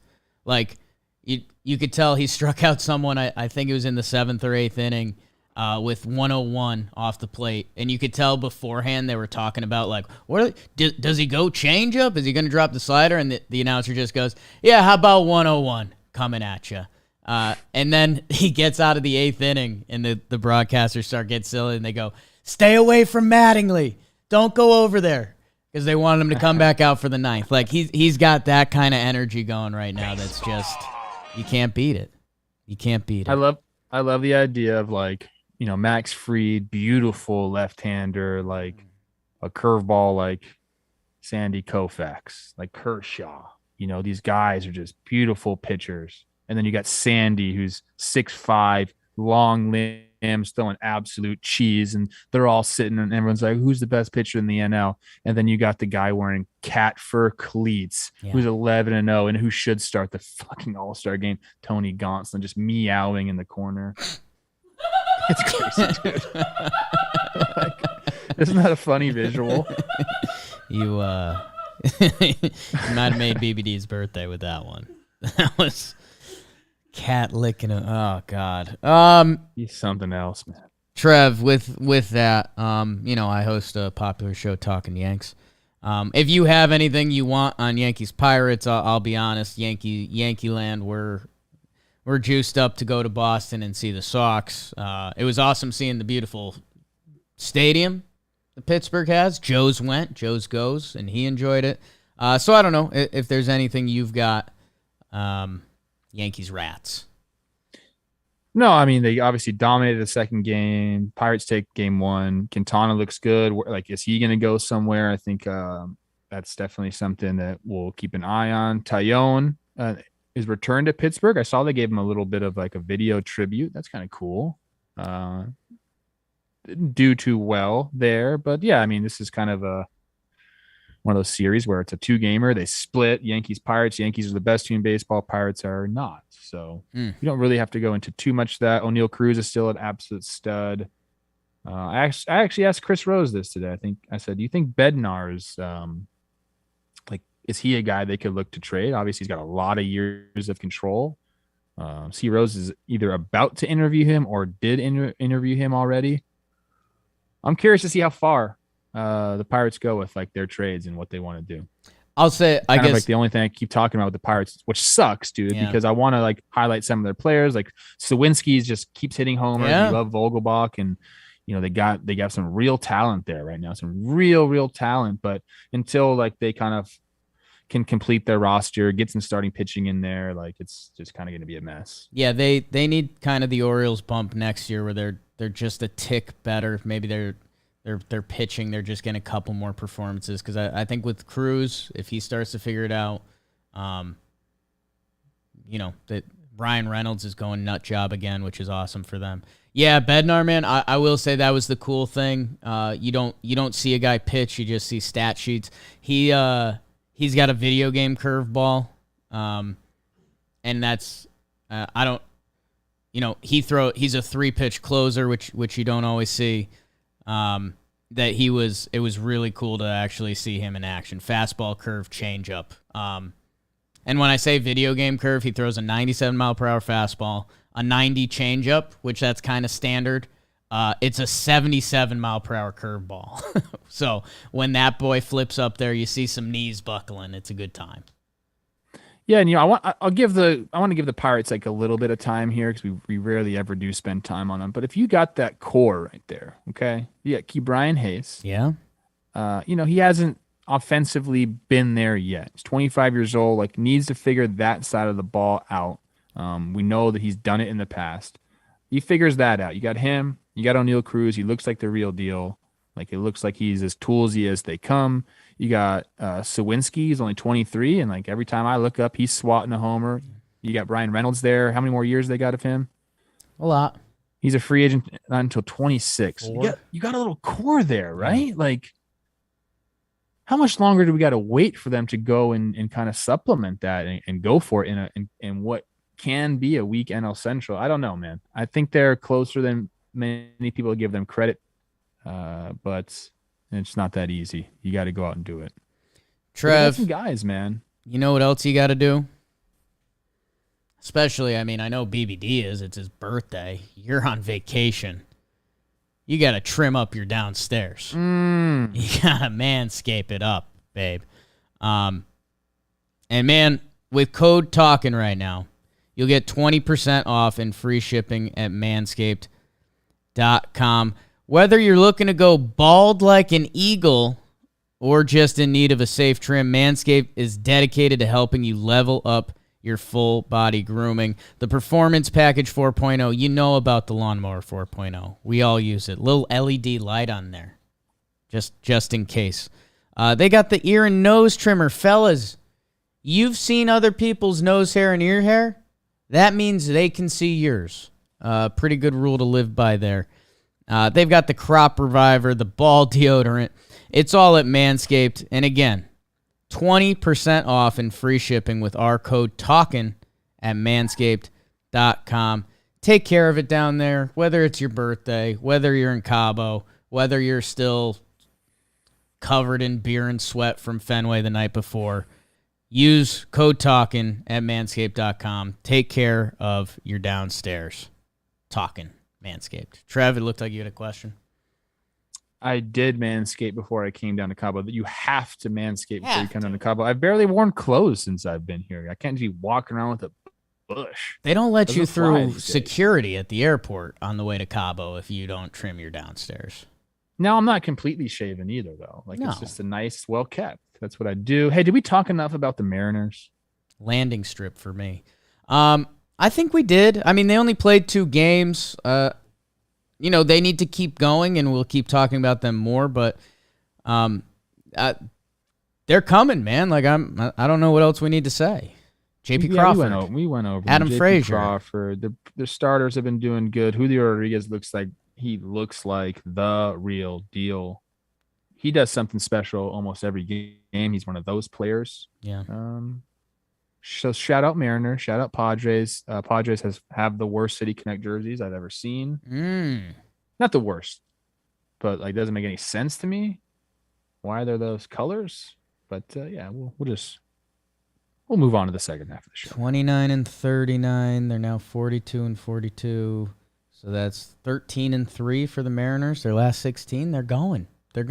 Yeah, and Mariners are getting a lot of players back. Yeah, like dude. They're getting healthy. And whether suspension, too or many health, players. Health. Maybe they make another move. Maybe Jesse Winker starts to go. They got a lot of routes. Trev, let's do our standout performer. Or performances, excuse me. Brought to you by Manscaped. Trev, I'm going to take the layup today. And I think people need to know that's fine. Because it's Shohei Ohtani. He went 7 innings pitched, 0 earned runs, 10 strikeouts. Trev, you asked us, I think like a week and a half, 2 weeks ago, you were like, is Aaron Judge the MVP? Or, is Shohei catching him? Shohei caught him. What he's been doing on both sides of the ball is insane. It's insane, man. And the fact I'm looking up his splits right now and there's a batting game log and a pitching game log, that's different for a lot of players. He has been pitching kind of out of his skull in his last, let me get the stats back up. In his last 5 games, Trevor, 5 starts, he's given up 1 earned run. 33.2 innings, 1 earned run, a 0.27 ERA. Opponents have a 364 OPS again. The split change is unhittable. When he finds it, it's unhittable. And this is without mentioning any of his hitting, where he has a 134 OPS plus. He's got 18 homers. It's unreal. And in that 7-inning game, he had the RBI single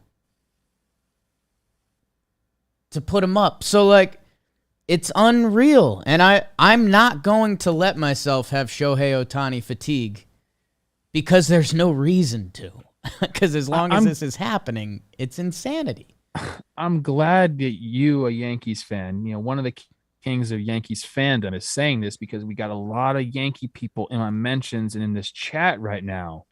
Sorry, Sandy, I love you, but you put sorry, but Judge will take us to the World Series. Can't say the same thing about Ohtani. That's why Judge. That's fine. That's just not how it works. It's not how it fucking works, dude. Like, one individual can't do that for a team. Judge is not the only person on the Yankees that's having a bang up year. I mean, look at what Clay Holmes is. He's allowed fucking 1 run the entire year. That helps a ball club a lot when you have a lockdown reliever back there like that. When you got guys stepping up in the rotation, like a Nestor Cortez, who it wasn't an afterthought, but you're never thinking he's going to have the year that he's had. Like, a lot of things have gone right with the Yankees. They're the best defensive team in baseball. Now, is Judge a part of that? Sure. But like, he's a part of it. He's not it, right? Like, it's very much a team game. I don't know, man. Like, Shohei he's going to win the MVP a lot. And I know people are like, they say, is he just going to win the MVP every single year because he can do both? Like maybe. Then maybe. Like, maybe he will. Like, we just don't have anybody else. And Jason Benetti came on, and we've said this same thing about Shohei, but like, he kind of put it in simpler terms. He's like, monetarily, just if you're just going by like the accounting, to be able to have a guy take up 1 roster spot and give you the value of 2 players, like, that is the most valuable player. Like, that's what he brings to the team. And we're just we've never seen anything like it. That's why we're scratching our head. And like, we don't want to have like one person run away with the MVP award every single year. But like, I'm sorry, dude, like, until he falters on one side of the ball, like, he's going to win the MVP pretty much every single year. That's just how it goes. Like, he's, I'd have to dive into the numbers further, but I think he's a top 5, top 10 starting pitcher in the AL this year, and he's probably a top 20 hitter, maybe even less than that this year. And that's where I was at before. His pitching numbers before these last 5 starts haven't been crazy, but he just had the 5 best starts like a starting pitcher has put together this season. So it's unreal. I won't get Ohtani fatigue. Don't get me wrong. I get like some of the Anaheim side of it, and it sucks, and we wish him and Trouty were playing in more big-time games, but it's not looking like this is the year either. He's not putting pedestrian numbers up either. Right. Like, he's 34% better than a league average hitter, okay? And he's like, he had a bad first month hitting. Like, he's really coming on as of late. And what's his ERA plus? Where is it? 161. So, I mean, come on. This guy's not average in any of these. Well above average on both sides of the ball. And, like, it's just never happened before. So I understand why people have trouble wrapping their heads around it. I still do too, 100%. And, Trev, I think what makes this game so goddamn beautiful is the guy you're giving your standout to, he's really good at one thing. But, man, is he good at it. I'm going Kyle Schwarber. I'm taking 2 of his performances in back-to-back days. On Tuesday, he goes 2 for 3 with 2 homers with the intentional walk. Wednesday, 3 for 4 with 2 homers. I mean, the guy's been worth every single penny. We kind of talked about it a little bit earlier. 27 home runs right now. That leads the National League. He's got an 875 OPS, a 144 OPS plus. Schwarb dog. I went back. I'm like, how many times? Like, what's like been his like career high in homers? Do you know, Jake, off the top of your head? I have it up here. 38 in 2019 for the Cubs. This guy's just kind of like been a banger, dude. Yeah.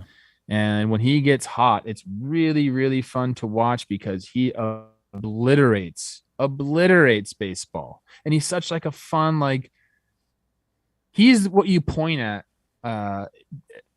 for baseball when you're like, dude, all shapes and sizes can play this game. That's why it's a beautiful game, dude. You kind of look at him, you're like, okay, like if you put this guy in some other sport, like, would he excel?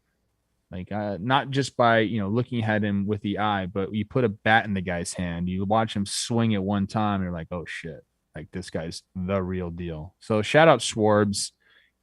Someone's got to replace Harper in, the second half of the season and kind of be that guy.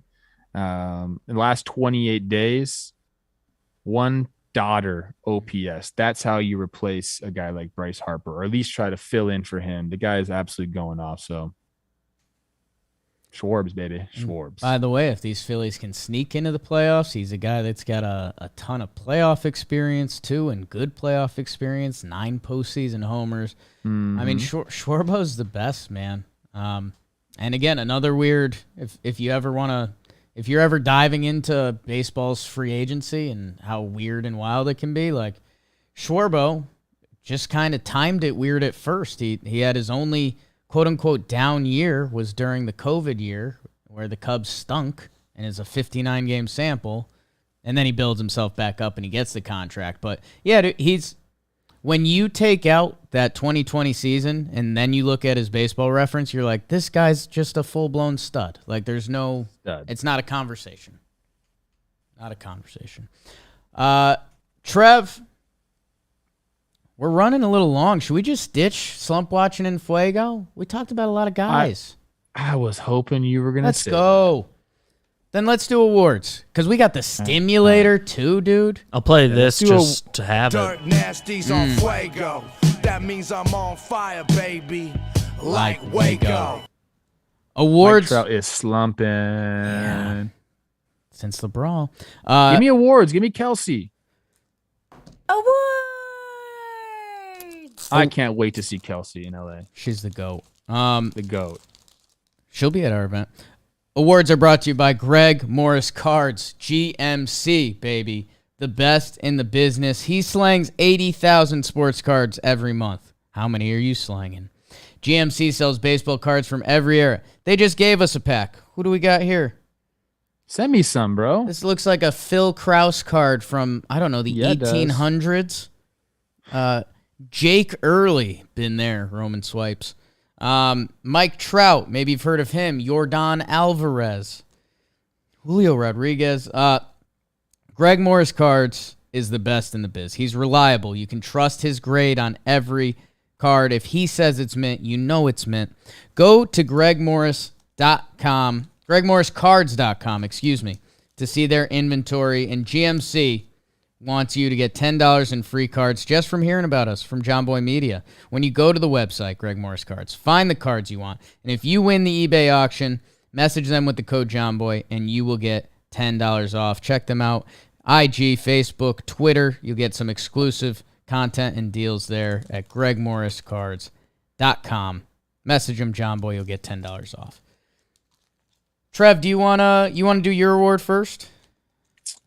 Yeah, I was gonna call it the Threes Company Award. Then I was like, well, we can kind of do a little Tolkien baseball, but I haven't given it enough thought to label as a Tolkien baseball award. I don't want to water that series down a little bit, but you can kind of say there's a Samwise Gamgee, there's a Merry, and there's a Pippin. Yes. Okay, we know about the three hobbits that help a much larger quest. And I think that's kind of how I'll relate this. We got three hobbits. And what I mean by hobbits is young dudes helping the Atlanta Braves on their ultimate quest, not to deliver the ring back into the fires of Mordor, but to go back to back and get another ring. So that's how it differs from Lord of the Rings, Right. as you can see. And who I'm talking about, I think we all know. Michael Harris II. Yeah. We're talking William Contreras and Spencer Strider. Now, if you look at the Atlanta Braves, yes, they got a lot of good players on their team. These three guys who have been three of their best players, they weren't really counting on at the beginning of the year. And William Contreras, not a rookie. He exceeded that last year, but just barely. He basically should be a rookie this year. He's got an 898 OPS. Okay. Like, the guy is absolutely doing it for them. He's 24 years old, DHing a lot, backup catcher, whatever you want to call him. Definitely deserves a lot of credit for what's going on. Then Michael Harris, who is the youngest player in the big leagues, stepping up in center field, doing what he's doing. It's been awesome to see him. 824 OPS, 124 OPS plus, playing a hell of a center field. And then Spencer Strider doing his thing. He is 23 years old, 2'6". He's started 19 games for them. Just an absolute electric factory out on the mound. He's got a big old butt, Jake. Great legs on him. That's how he's thrown so dang hard. But for the Braves, if you have a quest as big as repeating as World Series champs, you got to have some kind of unexpected heroes show up. That's exactly, what happened to him last year. That happened. This year, it's from their own organization. These three guys coming up and combined, I know we moved the league minimum up a little bit, but these guys are all making league minimum. That helps you out in your quest to go on. So shout out these three young guys, helping the Braves, come back in this. When did they start going? Looks like June 1st. June was their month. That's right. These three guys were a huge part of it. Love them. Love the Braves. Love the story. And like I said, as an organization, you just need guys to step up, guys that you weren't counting on. The Yankees have had that this year. And for the Braves, it's these three guys. Yeah, I mean, I don't know a single Braves fan that had Michael Harris Deuce as the guy that was gonna be helping carry the Braves this year. He's the youngest player in Major League Baseball right now. Pretty unreal. I remember, after a month or so into the season, we were talking about how teams needed the young guys to step up and contribute. And for the Braves, yeah, I mean, that Contreras OPS number, that's no joke. It's almost be in the nines. And Strider's a freak too. So I love it. Trev, my award is going to be the Corner of the Bar award. The Corner of the Bar is one of my favorite places in the world. A good place to tell stories. Get away from the riffraff a little bit.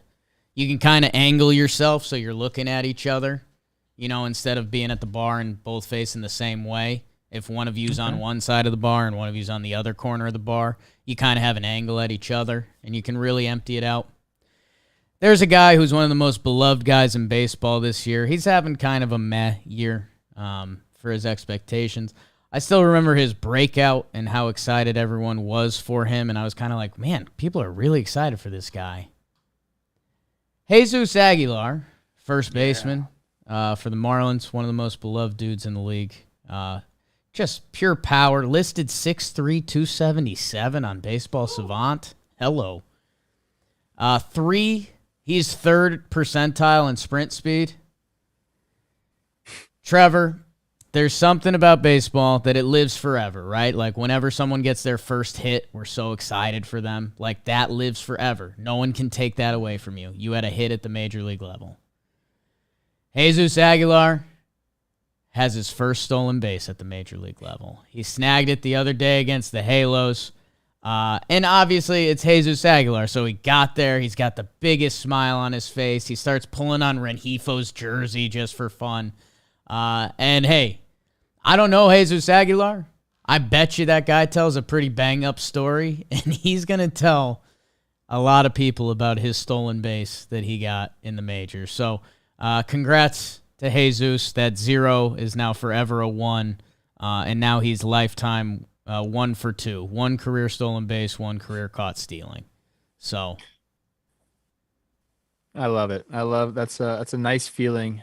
It's scary at the major league level trying to steal a base. Okay.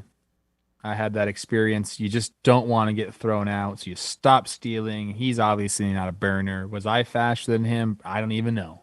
But getting it when you make it to second base or to third base, whatever base you're stealing, really nice feeling. So I enjoyed the smile that he had, and I don't know. I think you might be able to get one. You're like you're one of those guys like a Pujols where you just pick the right times. I feel like you're heady like that, and I could see like Jake Storiale. He can't run 1% in the percentile in the sprint speed, but he can steal bases. He's a smart base runner. That's what I think about you, Jake. I think second to third. I think if there was a shift and the pitcher wasn't paying attention, and I'm basically full sprint, I think that's my best bet. We'll see. We'll try to set third base. You could get for sure. I'd have to get it off the pitcher, not the catcher. I think you get the walking lead. You start going. I'd have to really. These little legs would have to be moving, and that's if you go watch Aguilar's stolen base. I think the funny part is because he gets a jump, the pitcher throws, and kind of those final strides when you see a player like kind of really hitting their top speed and going, he just doesn't have that. It's just kind of the same. Oh boy, let's get you there, big boy. Speaking of BBD, how about a best friend of the week and then stimulate us out of here? Trevor Story is our best friend of the week.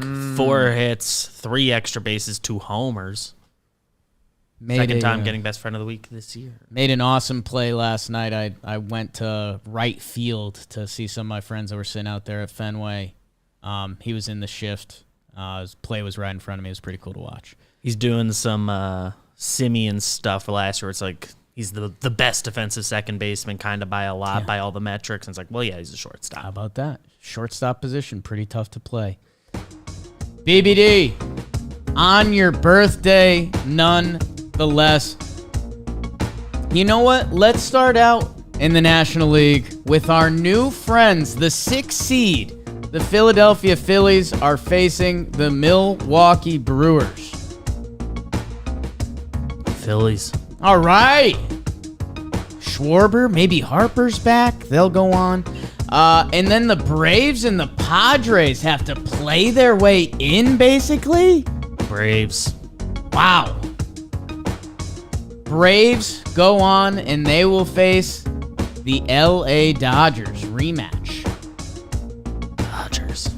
Dodgers move on to the CS. The Phillies play the Mets, a little NL East. Mets. Dodgers is your championship series. We'll save that for now, and we'll go to the American League and get our Final Four. The Twins, they would host the Blue Jays. The Twins.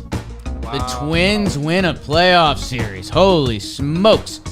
And trying to move on to face the Yankees would be the Rays or the Red Sox. Red Sox. Woo! Yes, that's what we want. Woo! All right. Yankees, Red Sox, BBD, your Yanks. birthday. Okay. I thought that was going to happen. I know this is where this is going. I thought that was going to happen. Twins, Astros. Twins. Oh, Whoa. Whoa. They made a big move at the deadline. They made a big move they at the did. deadline. Yankees, Twins, Mets, Dodgers. BBD, let's do Mets, Dodgers. The Mets. The Mets are going to the World Series. And are they facing the Yankees or the Twins? The Yankees. I like this. It's a Subway Series. The New York Yankees versus the New York Mets. And your World Series winner as of July 8th. The New York Yankees. Yes, I knew it. Congrats to the New York Yankees adding another ring with their pocket watch. God. Yankees Twitter would be insufferable. I would have a good time. Good True. for our company, bad for pretty much everything else.